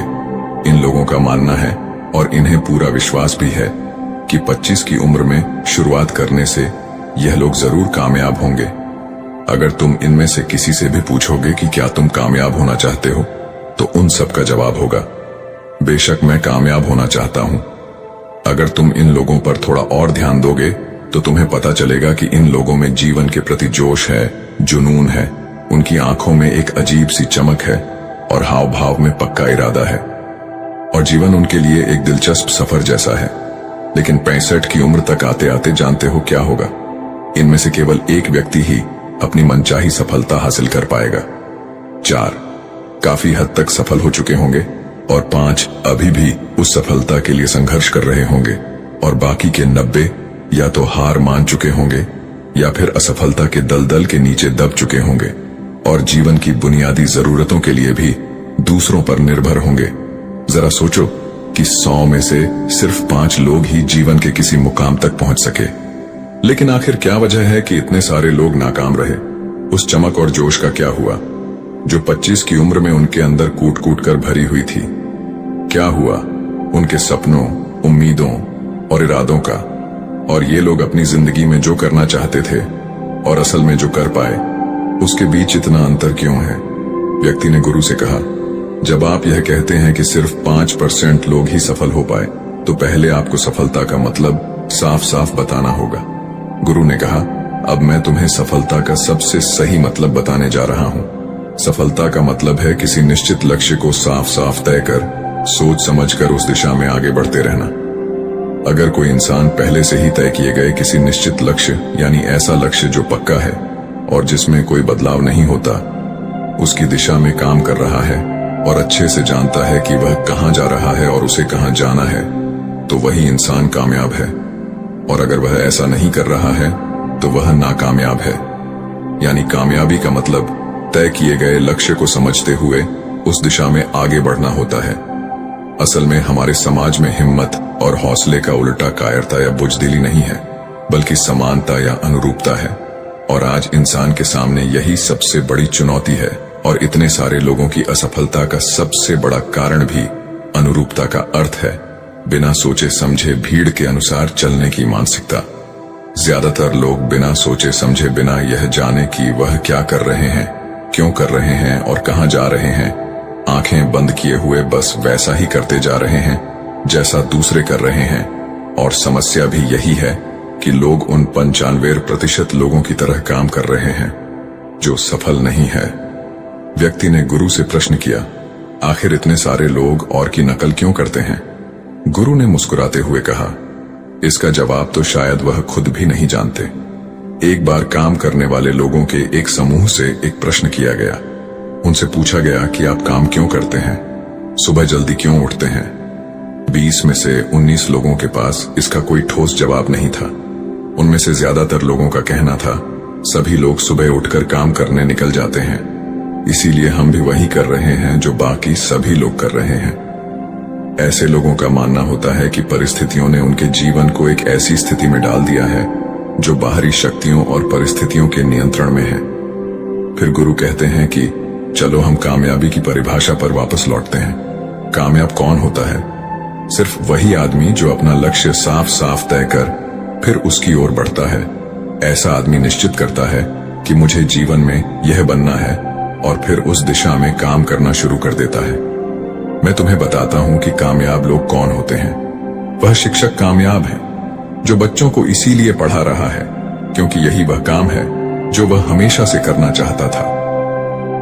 वह औरत अपने जीवन में कामयाब है जो एक पत्नी और मां का किरदार निभा रही है क्योंकि वह यही बनना चाहती थी और अपनी जिम्मेदारी अच्छे से निभा भी रही है। बाजार के एक कोने में दुकान चलाने वाला दुकानदार कामयाब है क्योंकि उसने यही पेशा अपनाने का लक्ष्य तय किया था। वह व्यापारी कामयाब है जिसने अपना व्यापार खड़ा कर लिया क्योंकि यही उसका सपना था और वह यही करना चाहता था। वह खिलाड़ी भी कामयाब है जो अपने क्षेत्र और देश का सर्वश्रेष्ठ खिलाड़ी बनना चाहता है और इसी मकसद से उस लक्ष्य को पाने में जुट जाता है। जिन लोगों के जीवन में कोई लक्ष्य होता है वह कामयाब होते हैं क्योंकि उन्हें पता होता है कि वह कहां जा रहे हैं, किस दिशा की ओर बढ़ रहे हैं और इससे वह कहां पहुंचने वाले हैं। बस इतनी आसान सी बात है। दूसरी तरफ नाकामयाब लोगों का मानना है कि उनके जीवन का रास्ता उनकी परिस्थितियां तय करती हैं, यानी जो चीजें उनके साथ होती हैं किसी बाहरी शक्ति द्वारा होती हैं। आसान शब्दों में कहें तो हर वह शख्स कामयाब है जो पहले से ही साफ साफ तय किए गए लक्ष्य को साकार करने की दिशा में सोच समझकर काम कर रहा है और आगे बढ़ रहा है। लेकिन 20 में से सिर्फ एक इंसान ही ऐसा कर पाता है, इसके अलावा बाकी सभी असफल हो जाते हैं। उस व्यक्ति ने गुरु से अगला प्रश्न किया, मुझे इस बात पर बड़ी हैरानी होती है कि दुनिया में इतने सारे लोग कड़ी मेहनत और ईमानदारी से काम करते हैं, लेकिन इसके बाद भी उन्हें जिंदगी में कुछ खास हासिल नहीं हो पाता, तो वहीं कुछ लोगों को बिना ज्यादा मेहनत करे ही सब कुछ मिल जाता है। ऐसा लगता है कि जैसे उनके हाथों में कोई जादू है। मैंने कई लोगों को यह कहते हुए सुना है कि वह जिस चीज को हाथ लगा दें वह सोने में बदल जाती है। आखिर क्यों जो इंसान कामयाब हो जाता है वह और भी ज्यादा कामयाब होता चला जाता है और हमेशा कामयाबी की दिशा में ही कोशिश और काम करता रहता है।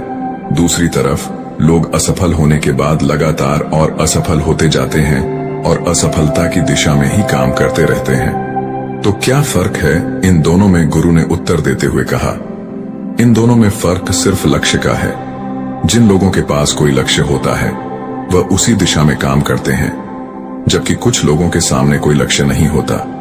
लक्ष्य और उसे पाने की योजना बनाकर काम करने वाले लोग कामयाब होते हैं, क्योंकि उन्हें पता होता है कि किस दिशा में आगे बढ़ना है। चलो मैं तुम्हें यह एक उदाहरण से समझाता हूं। एक ऐसे जहाज के बारे में सोचो जो बंदरगाह से निकलने वाला है। उसके पूरे सफर का नक्शा और योजना पहले से ही तय कर लिया गया है और उस जहाज का चालक और चालक दल अच्छे से जानता है कि जहाज कहां जा रहा है और सफर में कितने दिन लगेंगे। उस जहाज का एक निश्चित लक्ष्य है। एक निश्चित लक्ष्य और नक्शा साथ रखने वाला जहाज 1000 में से 999 बार उसी मंजिल पर पहुंच जाएगा जहां के लिए उसे रवाना किया गया था, यानी 100% अपने लक्ष्य पर। अब एक दूसरे जहाज को लेते हैं जो हुबहू पहले जहाज की तरह ही है। अंतर सिर्फ इतना सा है कि इस जहाज में कोई चालक और चालक दल नहीं है, का कोई निश्चित लक्ष्य नहीं है और ना ही कोई मंजिल है। हम बस उसे चालू कर देते हैं और आगे जाने देते हैं। अब ऐसे में बंदरगाह से छोड़ने के बाद या तो वह आगे जाकर डूब जाएगा या रास्ता भटककर किसी सुनसान समुद्र के तट पर आकर अटक जाएगा या फिर समुद्री तूफान में फंस जाएगा और नष्ट हो जाएगा।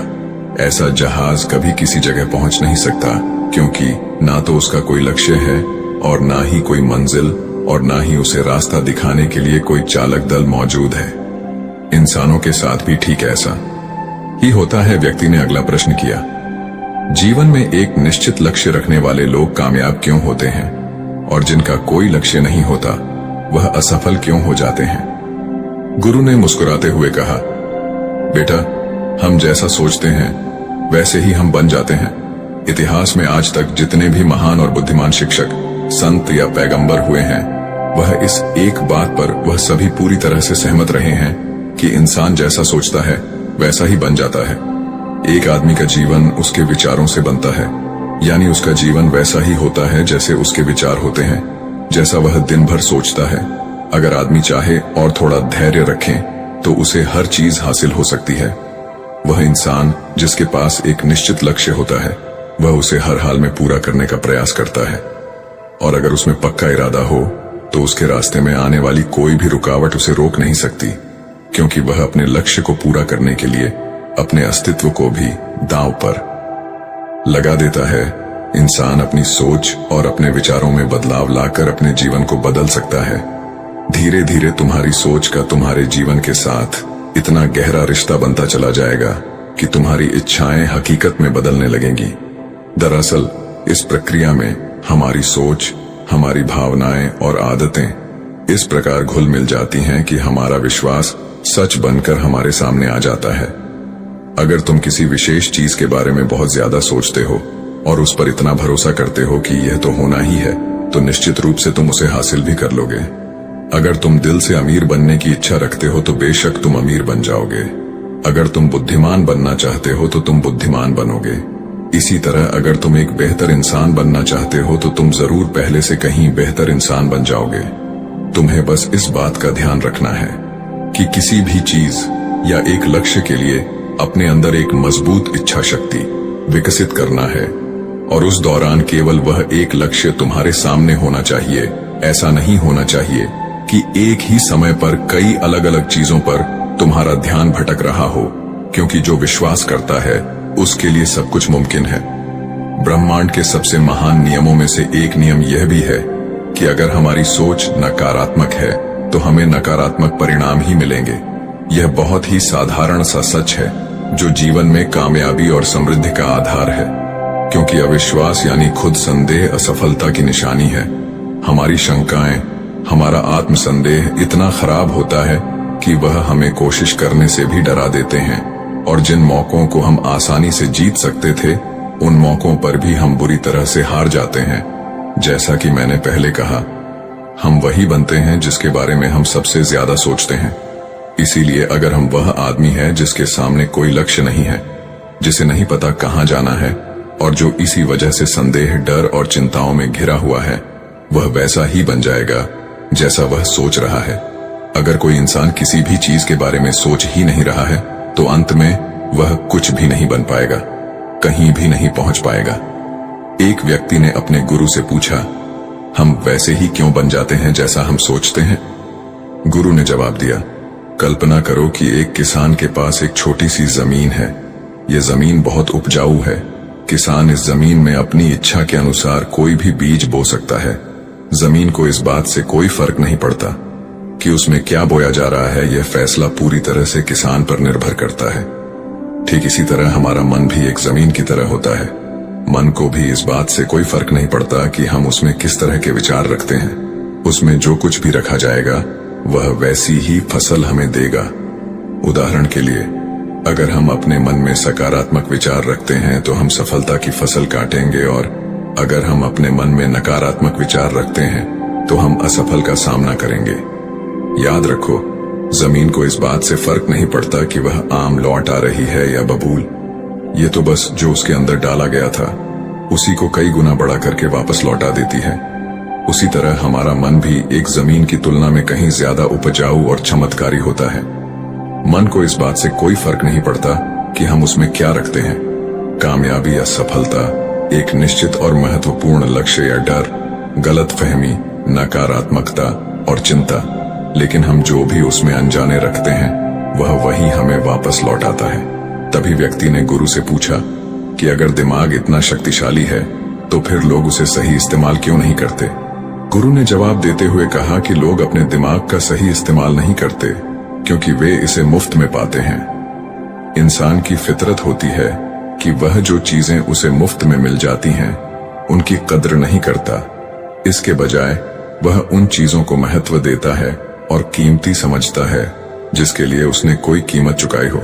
लेकिन असल में मुफ्त में मिलने वाली चीजें ही सबसे ज्यादा महत्वपूर्ण होती हैं, जैसे कि हमारा शरीर, मन, आत्मा, मुस्कान, बुद्धि, आशाएं, इच्छाएं, हमारे सपने, हमारा परिवार, बच्चे और मित्रों का प्रेम, यहाँ तक कि प्रकृति का तोहफा जैसे हवा, धूप, पानी, मिट्टी। ये सभी अनमोल चीजें भी हमें मुफ्त में ही मिली हुई हैं।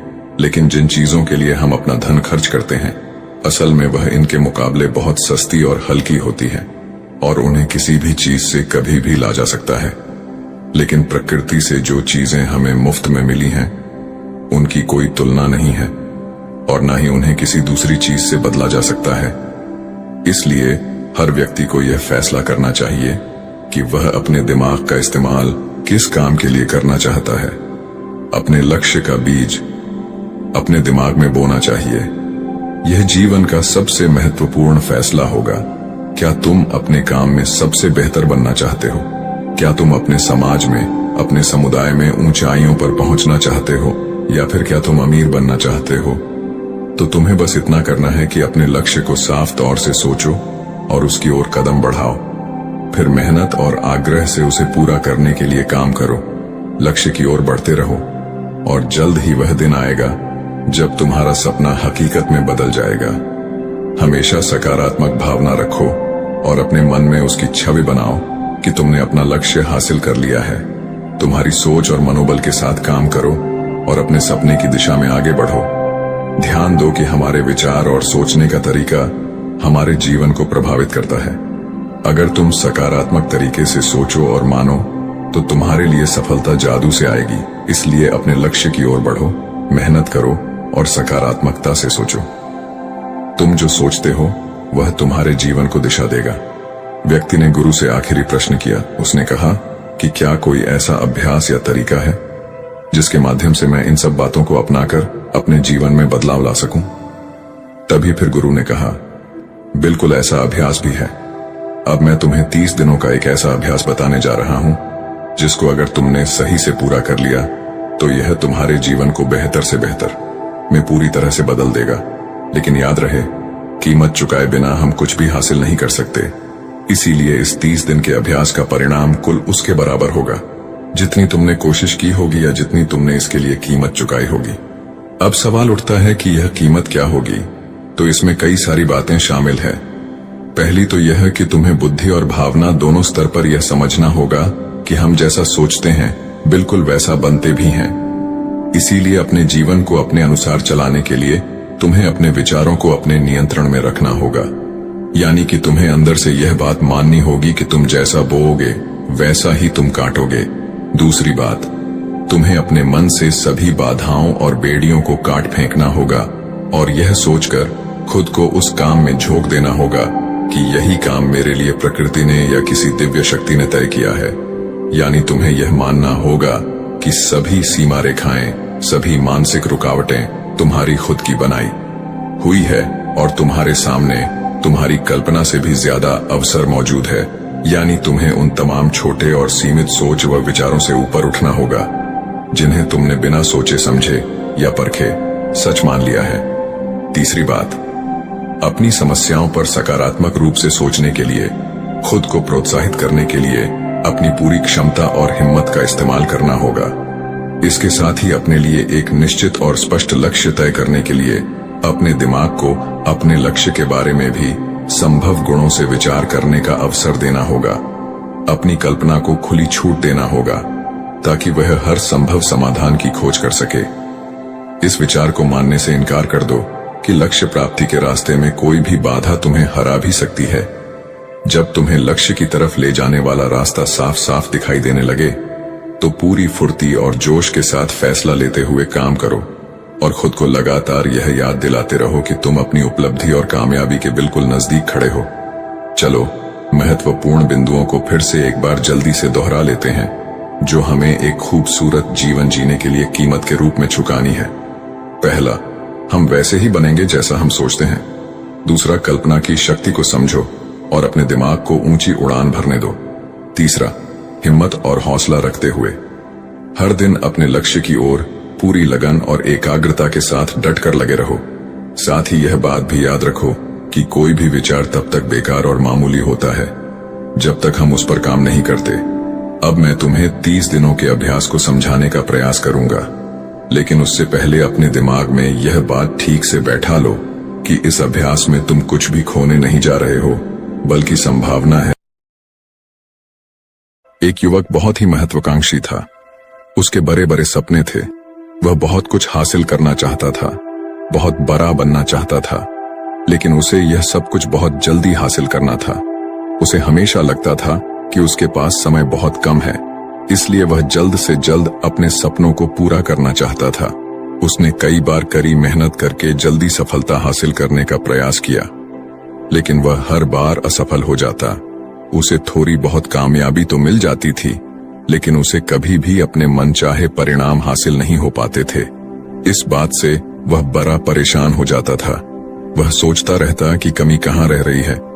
आखिर वो ज्यादा मेहनत करके दूसरों की तुलना में जल्दी सफल क्यों नहीं हो सकता? ये प्रश्न अक्सर उसे बहुत परेशान करता था। लेकिन फिर धीरे धीरे उसे समझ आने लगा कि शायद उसे उन नियमों और रहस्यों के बारे में नहीं पता जिनका उपयोग करके वह कम समय में बड़ी सफलता हासिल कर सकता है। जिस दिन उसे यह बात समझ आई, उस दिन के बाद से वह ऐसे इंसान की तलाश में रहने लगा जो उसे सफलता के उन नियमों और रहस्यों के बारे में विस्तार से समझा सके। तभी एक दिन उसे अपने एक मित्र के माध्यम से एक ऐसे गुरु के बारे में पता चला जो अपनी बुद्धिमत्ता और ज्ञान के लिए दूर दूर तक प्रसिद्ध थे। वो लोगों की समस्याओं को समझकर बड़ी ही बुद्धिमानी और सरलता से उसका समाधान निकाल लेते थे। साथ ही वो मुश्किल से मुश्किल बात को भी बड़े ही आसान शब्दों में समझा देने में माहिर थे। गुरु के बारे में जानकारी मिलते ही अगले दिन वह युवक सीधे उन गुरु के आश्रम में पहुंच जाता है। वो गुरु एक बौद्ध भिक्षु थे। युवक ने उन्हें प्रणाम किया और उनके सामने बैठ गया। बौद्ध भिक्षु ने युवक से आने का कारण पूछा तो युवक ने कहना शुरू किया, मुनिवर, मेरे सपने बहुत बड़े हैं। मैं जीवन में बहुत कुछ बनना और करना चाहता हूँ, बड़ी सफलताएं हासिल करना चाहता हूँ, लेकिन मुझे ये सब कुछ कम समय में हासिल करना है। मैंने कई बार कड़ी मेहनत करके जल्दी सफल होने का प्रयास किया, लेकिन मुझे कभी भी मनचाहे परिणाम नहीं मिले। मुझे लगता है कि मुझे सफलता के उन महत्वपूर्ण नियमों और रहस्यों के बारे में जानने की जरूरत है, जिनका उपयोग करके मैं कम समय में बड़ी सफलता प्राप्त कर सकता हूँ। क्या आप मुझे उन नियमों और रहस्यों के बारे में विस्तार से समझा सकते हैं? मैं वादा करता हूँ कि मैं जरूर उन नियमों का पालन करूंगा। बौद्ध भिक्षु को उस युवक की आंखों में एक ज्वलंत इच्छा शक्ति और जुनून दिखा। वह सफल होने के लिए कितनी भी मेहनत करने और बड़ा से बड़ा त्याग करने के लिए भी तैयार था।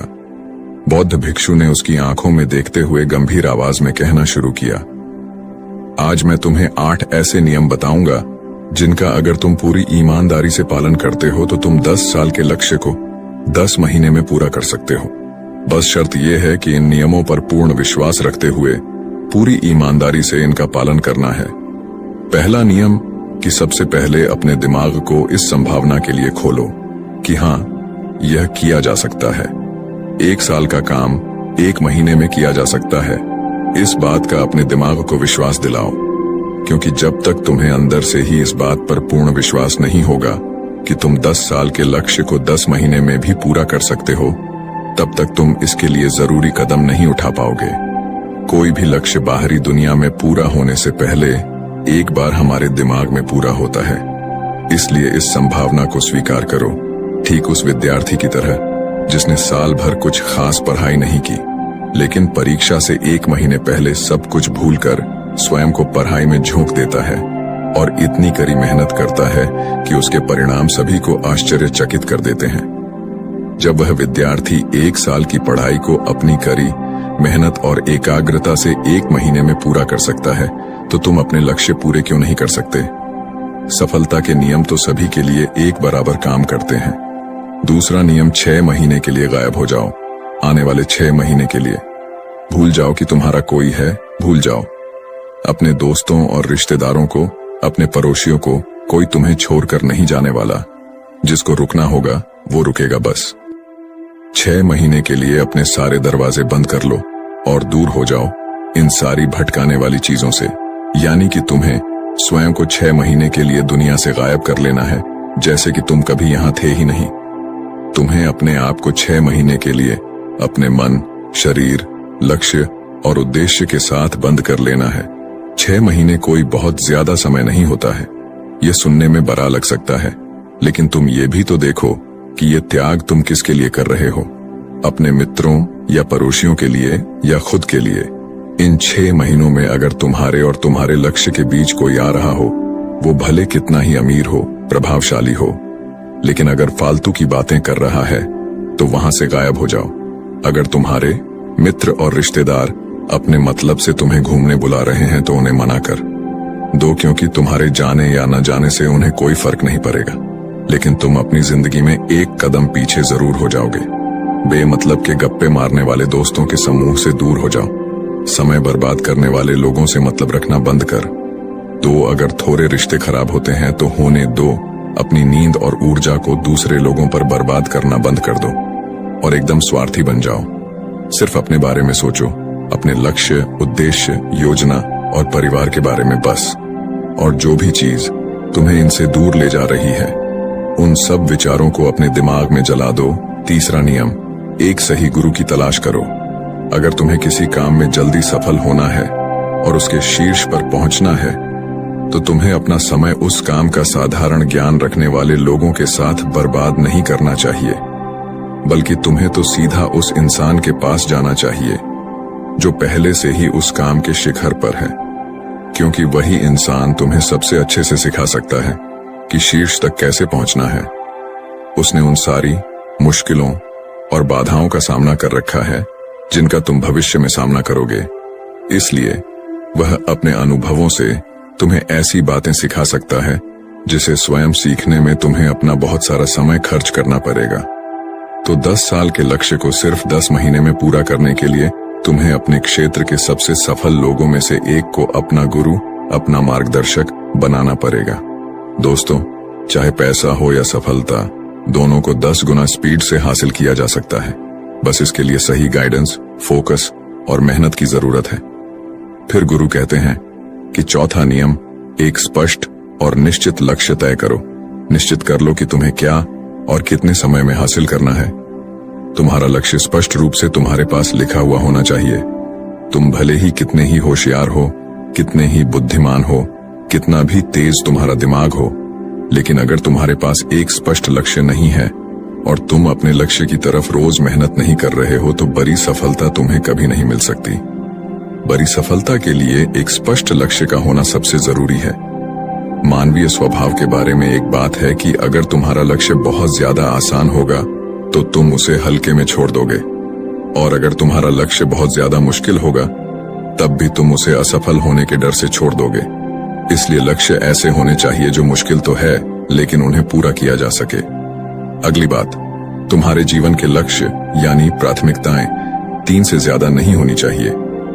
अगर तुम्हारी 3 से ज्यादा प्राथमिकताएं हैं, यानी सरस्तियन ऐसे काम हैं जो तुम्हें लगता है सारे बराबर जरूरी है, सारे करना जरूरी है, तब उनमें से एक भी ऐसा काम नहीं है जो सच में जरूरी है। 3 से ज्यादा प्राथमिकताएं होने का मतलब है कि एक भी ढंग की प्राथमिकता नहीं है। प्राथमिकता का मतलब होता है उद्देश्य, यानी जो है बस यही है और इतने समय में ही है, कोई उद्देश्य नहीं। मतलब भटका हुआ, दुखी और अस्त व्यस्त जीवन। उद्देश्य मतलब मजा क्या चाहिए। फिर गुरु कहते हैं कि पता है तुम्हें, अगर किसी इंसान के पास कोई उद्देश्य ही नहीं है तो वो हमेशा भटकता ही रहेगा। ज्यादातर लोगों की जिंदगी का नियम बड़ा अजीब है। उनको नहीं पता कि उन्हें क्या चाहिए और वो बस लगे हुए हैं। इसलिए अगर तुम्हें 10 साल का लक्ष्य सिर्फ 10 महीने में हासिल करना है तो तुम्हारा लक्ष्य तुम्हारे दिमाग में स्पष्ट रूप से अंकित होना चाहिए। 5वां नियम, लक्ष्य को पाने के लिए एक विस्तृत योजना बनाओ। देखो कि तुम्हारे लक्ष्य को हासिल करने के लिए 3 सबसे जरूरी काम क्या हैं, उनका पता लगाओ और फिर उन कामों को आगे छोटे छोटे हिस्सों में बांट लो।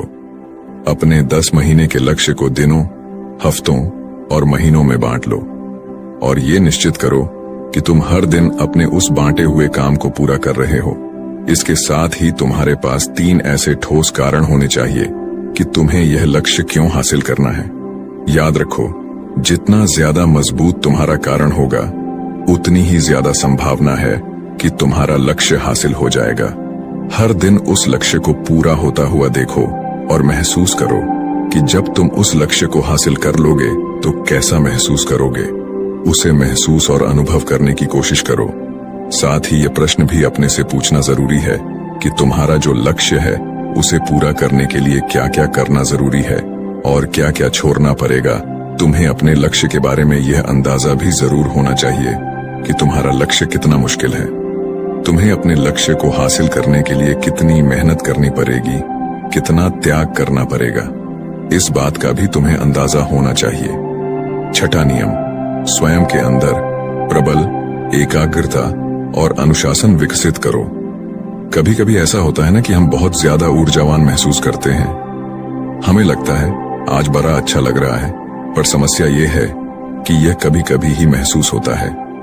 याद करो उस दिन के बारे में जिस दिन तुम बहुत ज्यादा एकाग्र थे, बहुत ज्यादा काम करने का मन कर रहा था। तुम्हारे अंदर ये नहीं आ रहा था कि मैं कल से करूंगा। एक उत्साह था, तुम्हारे अंदर एक ऊर्जा थी। सोचो, अगर तुम्हारे साथ ये हर रोज होने लगे तो तुम अपनी जिंदगी में क्या कुछ हासिल नहीं कर सकते। आलस, थकान, काम में मन न लगना, ध्यान भटकना, हार मानने का मन करना, बार बार काम को बदलना, ये सब न हो। इसीलिए तुम्हारा ध्यान होना चाहिए। अपनी ऊर्जा नियंत्रण पर हमें हर दिन एक निश्चित मात्रा में ऊर्जा मिलती है। इसलिए इसका सही से उपयोग करना सीखो। अपना सबसे अच्छा समय जब तुम जोश में होते हो, उस समय सिर्फ वो करो जो तुम्हारे लिए सबसे ज्यादा जरूरी है। बाकी दुनिया की बातें सब बाद में। पहले दिन जिस काम को जितने समय में कर सकते थे, प्रयास करो अगली बार उसे और कम समय में कर सको, और कष्ट को झेलो। तुम्हारा शरीर और दिमाग एक समय के बाद उसे स्वीकार कर लेंगे। फिर एक दिन मजाक हो जाएगा। तुम्हारे लिए वो करना जिस लक्ष्य को तुम्हें पाना है, उसे पाने में अगर कोई चीज रोके या बाधा बने तो उसे छोड़ दो, उससे किनारा कर लो या टाल दो कि इसे बाद में करेंगे। जब हम ऊर्जावान, उत्साहित और एकाग्र महसूस कर रहे होते हैं, तब हम 10 घंटे के काम को 1 घंटे में ही पूरा कर सकते हैं। और अगर यही ऊर्जा और एकाग्रता तुम्हारे अंदर हमेशा बनी रहे, तो तुम 10 साल के लक्ष्य को 10 महीने में भी पूरा कर सकते हो। दुनिया में जितने भी मजे बने हैं, कामयाब लोग इन सबको नजरअंदाज कर लेते हैं और वो मजा ढूंढते हैं अपने काम में। बड़े से बड़े कामयाब लोगों के पास में उन्होंने कितना लगातार एक ही काम को किया। इसकी कहानी होती है ना कि कितना उनको ज्ञान था। इसकी कहानी होती है, तुम किसी भी सफल इंसान को देख लो, उसके काम गिने जाते हैं, उसका ज्ञान नहीं। ज्ञान बहुत लोगों के पास होता है, लेकिन लगातार काम बहुत ही कम लोग कर पाते हैं। कहने का मतलब है कि ज्ञान के साथ मेहनत और अनुशासन बहुत जरूरी है। दुनिया में ज्यादातर इसी बात के उदाहरण मिलेंगे कि कम ध्यान रखने वाले अक्सर ज्यादा ज्ञान रखने वाले से आगे निकल जाते हैं, और इसकी वजह होती है निरंतरता, यानी लगातार प्रयास। कामयाबी न ज्ञान की मोहताज है, न तेज दिमाग की मोहताज है, न पैसों की, न जान पहचान की। यह कामयाबी गुलाम है लगातार प्रयास की। लगातार कर्म करते रहने की बात जानकारी या ज्ञान की नहीं है। ज्ञान तो पूरी दुनिया ले रही है। बात उस ज्ञान को दूसरों से ज्यादा बुद्धिमानी से उपयोग करने की है। 90% लोग तो अपने दिमाग में परे ध्यान का इस्तेमाल ही नहीं कर रहे, सिर्फ ध्यान लेकर बैठे हैं, कर कुछ नहीं रहे। दुनिया में सफल और अमीर वो लोग बने हैं जिन्होंने ज्ञान मिलने पर उस पर काम शुरू किया, न कि वो लोग जो कि ज्ञानी हैं। मेहनत हमेशा एक बुद्धिमान इंसान को पीछे छोड़ देती है। जब बुद्धि वाला इंसान मेहनत नहीं करता, एक मूर्ख इंसान लगातार अपनी मेहनत और प्रयास से एक प्रतिभाशाली आलसी व्यक्ति को बड़ी ही आसानी से हरा सकता है। अफसोस की बड़ी कामयाबी के लिए ध्यान चाहिए, ज्ञान नहीं। ज्ञान तो ले सकते हैं, लेकिन भटके हुए मन को लगाना सबसे मुश्किल होता है। दूसरी चीज है अनुशासन और काम को समय पर करना। इस दुनिया में सबसे ज्यादा सपने काम को टालने की आदत ने मारे हैं। सबसे ज्यादा सपने आलस ने मारे हैं। इस टालने की आदत ने कि मैं कल करूंगा, बाद में करूंगा, इसे टालने की आदत ने न जाने कितने लोगों को बुढ़ापे में यह पछतावा करवाया है कि काश मैं एक कोशिश और कर लेता तो 10 साल के लक्ष्य को 10 महीने में प्राप्त करने के लिए कहने एकाग्रता और अनुशासन का होना बेहद जरूरी है। 7वां नियम, उत्तरदायित्व लो और जवाबदेह बनो। अपने काम की व्यक्तिगत जिम्मेदारी लो और उसके प्रति जवाबदेह रहो। किसी एक ऐसे इंसान को ढूंढो जिसके प्रति तुम जवाबदेह बन सको, जिससे अगर तुम किसी काम को करने का वादा करते हो तो वह तुमसे उस काम के पूरा होने या न होने पर प्रश्न कर सके और तुम्हें उसे उत्तर देना पड़े। ऐसे उत्तरदायित्व और जवाबदेही तुम्हें तुम्हारे लक्ष्य से भटकने नहीं देती और तुम्हें समय पर काम पूरा करने के लिए मजबूर करती है। वह व्यक्ति जिसके प्रति तुम जवाब दे रहे होगे, वह तुम्हारे माता पिता या गुरु कोई भी हो सकते हैं। 8वां नियम, लगातार सीखते रहना और नई चीजों को अपनाना। अगर तुम्हारा लक्ष्य बहुत बड़ा है तो ऐसा नहीं होगा कि तुमने लक्ष्य बनाया और वो तुम्हारी योजना अनुसार पूरा हो जाएगा। तुम रोज मेहनत करते रहोगे और आगे बढ़ते रहोगे, ऐसा नहीं होगा।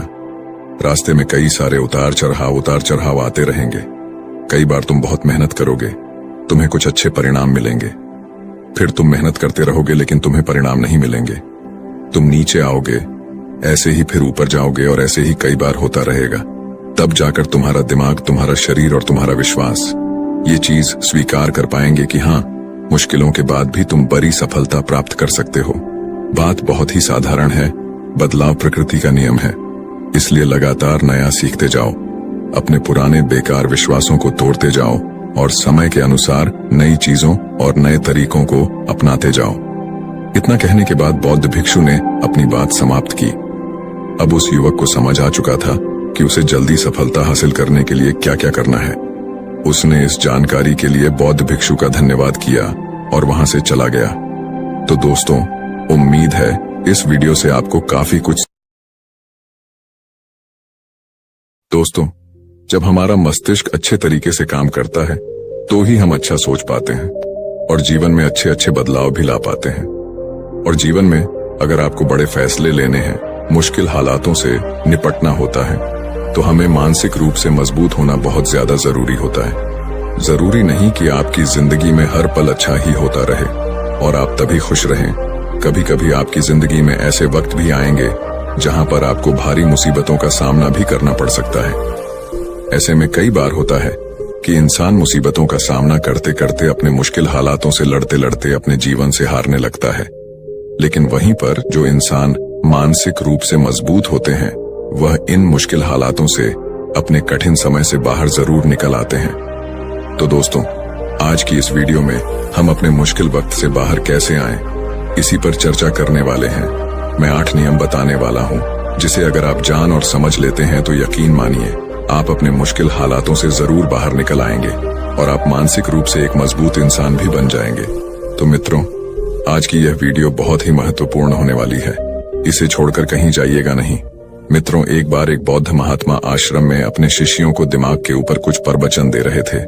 गुरु कह रहे थे कि इंसान के मस्तिष्क के विचार कभी अच्छे होते हैं तो कभी बुरे होते हैं। अच्छे विचार जब उसके दिमाग में जन्म लेते हैं तो वह अच्छी और कल्याणकारी बातें सोचता है, लेकिन वहीं पर अगर बुरे और गलत भावनाएं जन्म लेती हैं तो उससे उसका पतन होता है। तभी उन्हीं में से एक राजवंत नाम का शिष्य खड़ा होता है और गुरु से पूछता है कि गुरुवर, क्या कुछ ऐसा तरीका आप बता सकते हैं जिससे कि हम अपने मस्तिष्क को मजबूत और ताकतवर बना सकते हैं, खुद को मानसिक रूप से मजबूत बना सके। गुरु कहते हैं कि अवश्य मैं बताऊंगा, लेकिन उससे पहले मैं कुछ बातें मन पर बता रहा हूं जिसे तुम लोग ध्यान पूर्वक सुनना। तभी जाकर के हम बताएंगे कि मानसिक रूप से मजबूत कैसे बने। तभी तुम सब इस बात को बड़ी ही आसानी से समझ पाओगे। गुरु कहते हैं कि जब भी हम कुछ सोचते हैं तो सबसे पहले वह विचार हमारे मस्तिष्क में जन्म लेते हैं और उसी के अनुरूप हमारा पूरा शरीर कार्य करने लगता है। मान लो कि आप कुछ दुख भरी बातें सोचते हैं तो आप बिल्कुल शिथिल होते चले जाते हैं। आपके शरीर की ऊर्जा कम होने लगती है। लेकिन वहीं पर अगर आप कुछ उत्साह भरी बातें सोचते हैं तो आपके शरीर के अंदर असीमित ऊर्जा बहने लगती है। आप वाकई में ऊर्जावान दिखाई देने लगते हैं। आप ये अनुभव खुद कर पाएंगे कि जब आप खुशी होते हैं तो आपके शरीर के अंदर बहुत ऊर्जा आ जाती है। आपका रोम रोम खिल उठता है। ऐसा इसलिए हुआ क्योंकि आपने अपने दिमाग में कुछ जोश भरी बातें सोची। शरीर तो वही है आपका, लेकिन जब आप दुखी होते हैं तो आपका शरीर बिल्कुल ऊर्जा विहीन हो जाता है। लेकिन जब आपके विचार जोश भरे वाले होते हैं तो आपका शरीर खिल उठता है। यानी हमारा शरीर किस तरीके से काम करेगा, यह सब हमारे मस्तिष्क में उत्पन्न हो रहे विचारों पर निर्भर करता है। अब तुम सबको मेरी बातें बहुत ही अच्छे तरीके से समझ में आएंगी। अब हम बताने जा रहे हैं कि मानसिक रूप से हम मजबूत कैसे बने।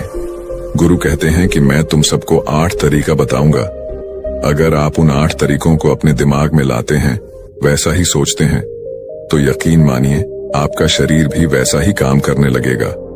जैसा कि मैं पहले बता चुका हूं कि जब आप दुखी होते हैं तो आपका शरीर ऊर्जा विहीन होने लगता है, लेकिन जब आप खुश होते हैं, आपके दिमाग में अच्छा विचार आया और आप खुश हो गए तो आपके शरीर में अच्छी ऊर्जा बहने लगती है। इसका मतलब यह है कि अगर हम वह 8 तरीका जान लें और वही हम अपने दिमाग में सोचे तो हमारा शरीर भी ऊर्जा और जोश से भर जाएगा, अर्थात हम मानसिक रूप से मजबूत बन जाएंगे। और वास्तव में जब आप मानसिक रूप से मजबूत बन जाएंगे तो आप मुश्किल हालातों का सामना बड़ी ही आसानी से कर लेंगे। गुरु कहते हैं कि शिष्यों, मानसिक रूप से मजबूत बनने का पहला नियम है, जो हो चुका है उसकी परवाह करना छोड़ दो। गुरु कहते हैं कि शिष्यों, मुझे यह बताओ कि सूर्य किस दिशा में उगता है। तो सभी शिष्यों ने एक साथ जवाब दिया कि गुरुजी, सूर्य पूर्व दिशा से निकलता है। फिर गुरुजी ने कहा कि अगर मैं यह कहूं कि सूर्य पश्चिम दिशा से निकले तो क्या वह निकलेगा? सभी शिष्य कहते हैं कि बिल्कुल नहीं गुरुवर, सूर्य तो पूर्व दिशा से ही निकलेगा हम उसके स्थान को, उसके जगह को बदल नहीं सकते हैं। फिर गुरु कहते हैं कि मान लो बारिश का मौसम है और अगर मैं यह बोलूं कि बारिश बंद हो जाए तो क्या हमारे बोलने से बारिश बंद हो जाएगी? शिष्य कहते हैं कि नहीं गुरुवर, वह तो मौसम में बदलाव की वजह से होगा। जब मौसम में बदलाव होगा तो बारिश बंद हो जाएगी। फिर गुरुजी कहते हैं कि अगर मैं तुम लोगों से यह कहूं कि ठंडी के मौसम में गर्मी पड़ने लगे तो ऐसा होने वाला तो नहीं है। शिष्य कहते हैं गुरुवर, आप ठीक कह रहे हैं, ये कभी नहीं हो सकता कि ठंडी के मौसम में गर्मी पड़े और गर्मी के मौसम में ठंडी पड़ने लगे। ये मौसम तो प्रकृति पर निर्भर करता है, जो कि हमारे बस में नहीं है। फिर गुरु कहते हैं कि ठीक उसी प्रकार अगर जो चीज हमारे वश में नहीं होती है या जो बातें, घटनाएं बीत चुकी हैं, अगर हम उन घटनाओं को लेकर के बार बार परेशान होते रहेंगे या उसकी बहुत ज्यादा परवाह करेंगे तो क्या हम भूतकाल की घटनाओं को बदल सकते हैं? शिष्य कहते हैं कि नहीं गुरुवर। फिर गुरु कहते हैं कि अगर तुम उन बीती घटनाओं को लेकर के बार बार चिंता में रहोगे और उस चीज की परवाह करोगे तो तुम परेशान होते चले जाओगे। इसीलिए तुम्हारी जिंदगी में जो घटित हो चुका है, कोशिश करो उसे भुलाने की, और उसका एकमात्र तरीका है कि आप अपने आने वाले समय पर, आने वाले भविष्य पर, आने वाली चीजों पर अपना ध्यान केंद्रित करिए। गुरु आगे कहते हैं कि मानसिक रूप से मजबूत बनने का दूसरा नियम है ध्यान करने की आदत डालें। गुरु कहते हैं कि गौतम बुद्ध जब सत्य की खोज में निकल पड़े थे तो उन्होंने बहुत सारे उपाय किए, बहुत सारे कर्म कांड किए, लेकिन उन कर्म कांडों की वजह से उन्हें बहुत ज्यादा कुछ हासिल नहीं हुआ और उनका शरीर दुबला पतला होता चला गया। लेकिन वह सत्य की खोज करने में असमर्थ रहे। उनके गुरुओं ने उन्हें बहुत सारे कर्म कांड, उपाय बताए, लेकिन उन कर्म कांड का कोई मतलब नहीं हुआ। अंत में जब भगवान गौतम बुद्ध स्वयं ध्यान की अवस्था में बैठे तो धीरे धीरे ध्यान की गहराइयों में जाकर के उन्हें वह सारी चीजें लगने लगी जिस चीज की वह खोज में निकल पड़े थे। ध्यान के जरिए वह अपने सभी विचारों पर विजय पा लिए। उन्होंने पापी मार्ग को पराजित किया, काम वासना पर विजय पाई, अपनी हर एक भावना पर वह विजय पा लिए।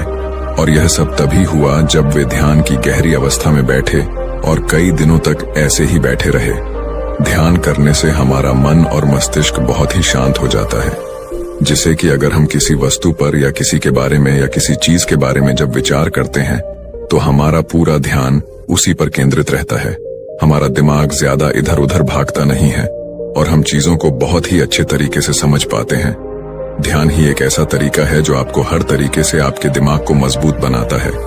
बौद्ध भिक्षु अगर किसी बात पर ज्यादा जोर देते हैं तो वह ध्यान की प्रक्रिया पर ध्यान में कई घंटे तक बैठे रहते हैं, जिससे उनका दिमाग बहुत ही शांत रहता है, उनका मन बहुत ही शांत रहता है, और जिसका मन शांत रहता है वही किसी भी चीज पर अच्छी तरीके से विचार कर सकता है।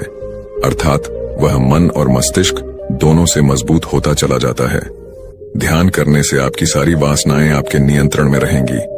आप अपनी इच्छा अनुसार अपनी वासना को अपने वश में किए रहेंगे। गुरु आगे कहते हैं कि मानसिक रूप से मजबूत बनने का तीसरा नियम है बहुत ज्यादा किसी से उम्मीद मत रखना। गुरु ने कहा कि तुम सब अपनी मर्जी से जन्म लिए हो, अपनी मर्जी से ही गर्भ का चुनाव किए हो, लेकिन इंसान जन्म लेने के बाद वह यह सब भूल जाता है कि उसे क्या करना था, क्या नहीं, वह किस लिए जन्म लिया था, और जन्म लेने के बाद वह तमाम तरह की वासनाओं से ग्रसित हो जाता है। इस संसार की मोह माया में वह बहुत ज्यादा परेशान हो जाता है। वह खुद को जान ही नहीं पाता, वह खुद को भूल जाता है, और यही वजह रहती है कि वह तरह तरह के लोगों से अपनी बहुत ज्यादा उम्मीदें लगा बैठता है। उम्मीदें दुख का कारण बनती हैं। जिस भी व्यक्ति वस्तु से आपकी उम्मीदें ज्यादा बढ़ जाएंगी, आने वाले समय में सबसे ज्यादा दुख आपको उसी से मिलने वाला है, क्योंकि उम्मीद पर होती है। दुख भी वहीं पर होता है, क्योंकि आप किसी से बहुत ज्यादा उम्मीद लगा लिए और वह व्यक्ति आपकी उम्मीदों पर खरा नहीं उतरा, तो सबसे ज्यादा दुख आपको उसी से होने वाला है, क्योंकि जब उम्मीद टूटती है तो दुख बहुत ज्यादा होता है। इसलिए इस संसारिक, इस भौतिक जीवन में बहुत ज्यादा उम्मीद और बहुत ज्यादा मोह किसी भी व्यक्ति से मत करना। तभी एक शिष्य उठ खड़ा होता है और कहता है कि हे गुरुवर, हम बिना उम्मीद से, बिना आशा से कैसे जी सकते हैं? हम सबके मन में रहता है कि मुझे यह चीज करनी है, मुझे वह चीज करनी है, मुझे जीवन में ऊंचाइयों को हासिल करना है। बिना उम्मीद के तो हम लोग जीवन में आगे बढ़ ही नहीं सकते। गुरु ने कहा कि कुछ पाने की लालसा, कुछ बड़ा बनने की लालसा जीवन में जरूर आपको ऊंचाइयों तक ले जाएगी।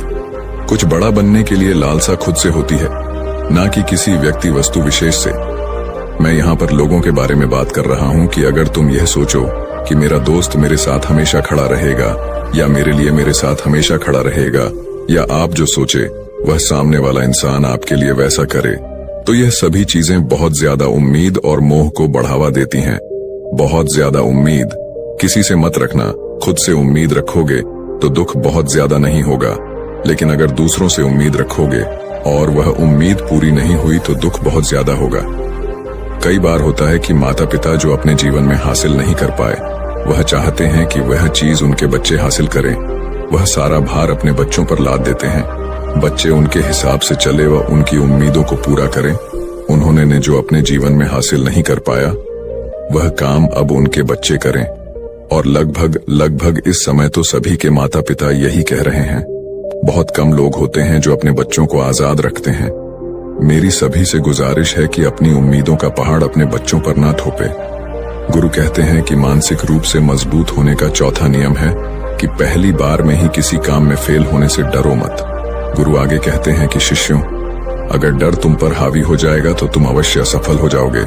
अपनी जिंदगी में वह इंसान सबसे ज्यादा असफल होता है जिसे अपने लक्ष्य को पाने का डर रहता है। अगर डर तुम्हारी जिंदगी में बढ़ गया तो तुम्हें वह असफलता की तरफ जरूर ले जाएगा, क्योंकि डर तुम्हारे आत्मबल को, तुम्हारे आत्मविश्वास को डगमगा देगा, कमजोर कर देगा। और तुम्हारा आत्मबल, तुम्हारा आत्मविश्वास कमजोर हो जाएगा तो तुम निश्चित ही अपने लक्ष्य को पाने में असमर्थ महसूस करोगे, और यही असमर्थता तुम्हें असफलता की तरफ ले जाएगी। इसलिए जीवन में जब तुम अपने लक्ष्य की प्राप्ति के लिए आगे बढ़ो तो मन में किसी भी चीज की शंका मत रखो कि मैं फेल हो जाऊंगा। अगर यह नहीं हुआ तो यह हो जाएगा। ये सब बातें अपने दिमाग में मत लाओ, क्योंकि यह सभी बातें आपको डर की तरफ ले जाएंगी। और जब डर बढ़ेगा तो तमाम शंका आपके दिमाग में पैदा होगी। आपको घबराहट भी हो सकती है, आपको नींद नहीं आएगी, रात को बेचैन मन होने लगेगा, क्योंकि आपका डर आपको असफलता की तरफ ले जा रहा है। और जब असफलता का विचार आपके दिमाग में आएगा तो आप और ज्यादा डरने लगेंगे। इसलिए जीवन में जब आप लक्ष्य की प्राप्ति के लिए आगे बढ़ जाओ तो मन में कोई शंका मत रखो, सिर्फ और सिर्फ अपने काम करने पर ध्यान दो। जब तुम काम करने पर ध्यान दोगे तो तुम कभी डरोगे नहीं, क्योंकि तुम अपने लक्ष्य की प्राप्ति के लिए काम कर रहे हो, उसके लिए जुट गए हो, तो तुम्हारा डर खत्म हो जाएगा। और जब डर खत्म हो जाएगा तो तुम जरूर सफल हो जाओगे। गुरु आगे कहते हैं कि पांचवा नियम है मानसिक रूप से मजबूत बनना। वह यह है कि जिंदगी में कभी भी खुद को कोसो नहीं। गुरु कहते हैं कि जो इंसान जितना ज्यादा संघर्ष करता है वह उतना ही मजबूत बनता चला जाता है। जितना ज्यादा तुम मजबूत बनोगे उतना ही ज्यादा तुम काबिल होते चले जाओगे। इसलिए अगर तुम किसी भी चीज में असफल भी हो जाते हो, या कोई चीज तुम्हारी इच्छा के अनुसार नहीं हुई, या तुमने कुछ ऐसा कार्य किया जैसा नहीं करना चाहिए था, और इन सब बातों को लेकर के अगर तुम पछता रहे हो, खुद को कोस रहे हो, तो यह तुम्हें मानसिक रूप से कमजोर करता चला जाएगा, क्योंकि खुद को कोसना बहुत ज्यादा खतरनाक होता है। यह आपके दिमाग की क्षमता को कम कर देगा, आपकी सोचने समझने की शक्ति को कम कर देगा, आपके आत्मबल, आपके आत्मविश्वास को कम कर देगा। इसीलिए जीवन में कभी भी किसी भी कार्य के लिए खुद को कोसना नहीं, क्योंकि अगर वह कार्य तुमसे नहीं हुआ है या जो तुम सोच रहे हो वह जिंदगी में नहीं कर पाए, तो इसका मतलब यह नहीं है कि तुम असफल ही हो गए। अगर मैं यह कहूं कि यह सामने वाला आम का पेड़ है, इस पर सबसे पहले कौन सा जानवर चढ़ेगा? हाथी चढ़ेगा, बंदर चढ़ेगा, या फिर गिलहरी और या फिर शेर? तो सभी शिष्यों ने कहा कि गुरुवर, इस पर तो गिलहरी और बंदर सबसे पहले चढ़ जाएंगे। तभी फिर गुरु कहते हैं कि तो अगर ये हाथी सोचे कि मैं इस पेड़ पर नहीं चढ़ पाया, अगर वह खुद को कोसने लगे तो क्या यह सही है? शिष्य ने कहा कि गुरुवर, यह तो गलत बात है, क्योंकि हाथी तो कभी भी पेड़ पर चढ़ ही नहीं सकता। हाथी तो पेड़ पर चढ़ने के लिए बना ही नहीं है। गुरु कहते हैं कि ठीक इसी प्रकार हर एक व्यक्ति का काम करने की कला का, दिमाग का अलग अलग महत्व होता है। कोई किसी कार्य में माहिर होता है तो कोई किसी कार्य में। बस हमें इसी को समझने की जरूरत होती है। जरूरी नहीं कि दुनिया के लोग जैसा कर रहे हैं तो तुम भी वैसा करो। तुम अपनी प्रतिभा के हिसाब से कार्य को करो। अगर तुम अपनी प्रतिभा के हिसाब से करोगे तो तुम उसमें जरूर सफल होगे। गुरु आगे कहते हैं कि मानसिक रूप से मजबूत बनने का छठा नियम है, अपनी ऊर्जा को व्यर्थ में बर्बाद मत करो। गुरु कहते हैं कि तुम सबके अंदर अभी बहुत ऊर्जा है, कभी भी अपनी ऊर्जा को गलत कार्यों में, गलत लोगों पर बर्बाद मत करना, क्योंकि अगर तुम अपनी ऊर्जा को बर्बाद करोगे तो वह तुम्हें बर्बादी की तरफ ले जाएगी। इसलिए अपनी ऊर्जा को अपने लक्ष्य में लगाओ, क्योंकि अभी तुम सबके पास बहुत ज्यादा ऊर्जा है। अगर तुम सब पूरी ऊर्जा के साथ अपने लक्ष्य पर जुड़ जाओगे तो तुम जरूर सफल हो जाओगे। लेकिन अगर तुम ऊर्जा को गलत जगह पर लगा रहे हो तो तुम्हारी ऊर्जा बिखरने लगेगी, और जब ऊर्जा बिखरने लगेगी तो तुम कभी भी अपने लक्ष्य को प्राप्त नहीं कर पाओगे। गुरु आगे कहते हैं कि मानसिक रूप से मजबूत बनने का 7वां नियम है, सुनो सबकी लेकिन करो अपने मन की। गुरु कहते हैं कि शिष्यों, पहले ध्यान से तुम यह पता करो कि तुम्हारे अंदर कितनी क्षमता है। अगर तुम सबको अपनी क्षमता के बारे में पता है तो तुम अपनी क्षमता के हिसाब से कार्य को करो। भले लाखों लोग तुमसे यह बोले कि तुम इस कार्य को नहीं कर सकते हो, उस कार्य को नहीं कर सकते हो, तो तुम कभी भी उन पर भरोसा नहीं करना या उनके हिसाब से मत चलना, क्योंकि शरीर तुम्हारा अपना है। तुम्हें खुद के बारे में सबसे ज्यादा तुम ही जान पाओगे। कोई दूसरा तुम्हारे बारे में तुमसे ज्यादा नहीं जान पाएगा। तुम सबको अपने अपने बारे में पता होगा, अपनी अपनी क्षमता के बारे में पता होगा कि तुम इस कार्य को या किसी भी कार्य को कैसे कर सकते हो।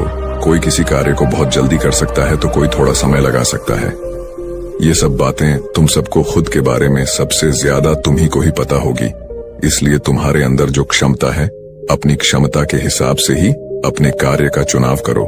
और जब तुम अपनी क्षमता के हिसाब से कार्य को करोगे, खुद के अंदर की आवाज को सुनोगे, तो तुम जीवन में जरूर आगे जाओगे। कई बार होता है कि लोग खुद की क्षमता को पहचानता ही नहीं, जैसा दूसरे लोग कह रहे हैं वह वैसा ही करने लगते हैं और अपनी जिंदगी का ढेर सारा समय यूं ही बर्बाद कर देते हैं। उनसे ऐसा काम करने को कहा गया था तो वह भी वैसा ही काम करने में जुट गए, बिना सोचे समझे कि उनकी क्षमता कितनी है या उनकी प्रतिभा उस कार्य में है कि नहीं। तो ऐसे लोग कभी भी अपने लक्ष्य को प्राप्त नहीं कर सकते, क्योंकि जो इंसान अपनी खुद की क्षमता को नहीं पहचान पाएगा वह जीवन में कभी भी सफलता अर्जित नहीं कर पाएगा। यह शरीर तुम्हारा है, यह दिमाग तुम्हारा है। सोचने से समझने की शक्ति भी तुम्हें ही तय करनी है। तुम्हें पता होना चाहिए कि तुम्हारा शरीर कितना मजबूत है, कितना ताकतवर है और इसमें कितनी क्षमता है। और अगर क्षमता नहीं है तो अपने शरीर की क्षमता को बढ़ाने की कोशिश करिए और खुद के अंदर की खुद की भावनाओं को सुनने का प्रयास करिए और अपनी क्षमता के हिसाब से आगे बढ़िए। फिर गुरु आगे कहते हैं कि मानसिक रूप से मजबूत बनने का 8वां नियम है, बोलना कम करो और अपने कार्य पर ध्यान दो। गुरु आगे कहते हैं कि जो इंसान बहुत ज्यादा बोलता है वह अपनी ऊर्जा को यूं ही नष्ट करता रहता है, क्योंकि जो बोलता ज्यादा है वह सोचता कम है, क्योंकि उसने अपनी सारी की सारी ऊर्जा बोलने में खपत कर दी तो वह सोचेगा क्या उसे सोचने का समय ही नहीं मिल पाया। लेकिन जो इंसान कम बोलता है उसे सोचने का समय ज्यादा मिल जाता है। और जब तुम किसी बात पर या किसी तत्व पर ज्यादा विचार करोगे तो जाहिर सी बात है कि तुम्हारे दिमाग में तमाम विचार आएंगे और वह विचार ही तुम्हें सफलता की तरफ ले जाएंगे। गुरु कहते हैं कि शिष्यों, अगर मैं तुमसे कुछ सवाल पूछता हूं तो सबसे पहले तुम सोचते हो, तुरंत बोल तो नहीं देते। लेकिन अगर कोई यहाँ बैठा है और वह अपने साथी से बात कर रहा है, अपने दूसरे गुरु भाइयों से बात कर रहा है, तो वह कभी हमारी बात पर ध्यान नहीं दे पाएगा। और जब हम प्रश्न पूछेंगे तो उसका गलत जवाब वह दे देगा, क्योंकि वह बोलने में अपनी ऊर्जा व्यर्थ कर रहा है। वह हमारी तरफ तो ध्यान दिया ही नहीं। लेकिन जो शिष्य शांत है, हमारी बात को ध्यान से सुन रहा है, तो वह सोच विचार करके पूर्ण तरीके से उत्तर देगा और उसके उत्तर भी सही होंगे। इसलिए शिष्यों, कम बोलने का अभ्यास करो। जब तुम कम बोलने का अभ्यास करोगे तो तुम किसी भी बात पर, किसी भी तथ्य पर ज्यादा विचार कर पाओगे। तो जाहिर सी बात है कि समस्या का समाधान जरूर निकल कर आएगा और कम बोलने से तुम्हारी ऊर्जा की भी बचत होगी। उस ऊर्जा को सोचने में लगाओ। गुरु कहते हैं कि शिष्यों, यह थे मानसिक रूप से मजबूत बनने के 8 नियम। अगर तुम सब यकीन के साथ इन 8 नियमों का पालन अपनी जिंदगी में करते हो तो तुम मानसिक रूप से अवश्य मजबूत बनोगे। फिर कोई परेशानी, कोई भी रुकावट तुम्हारी जिंदगी में नहीं आने वाली है।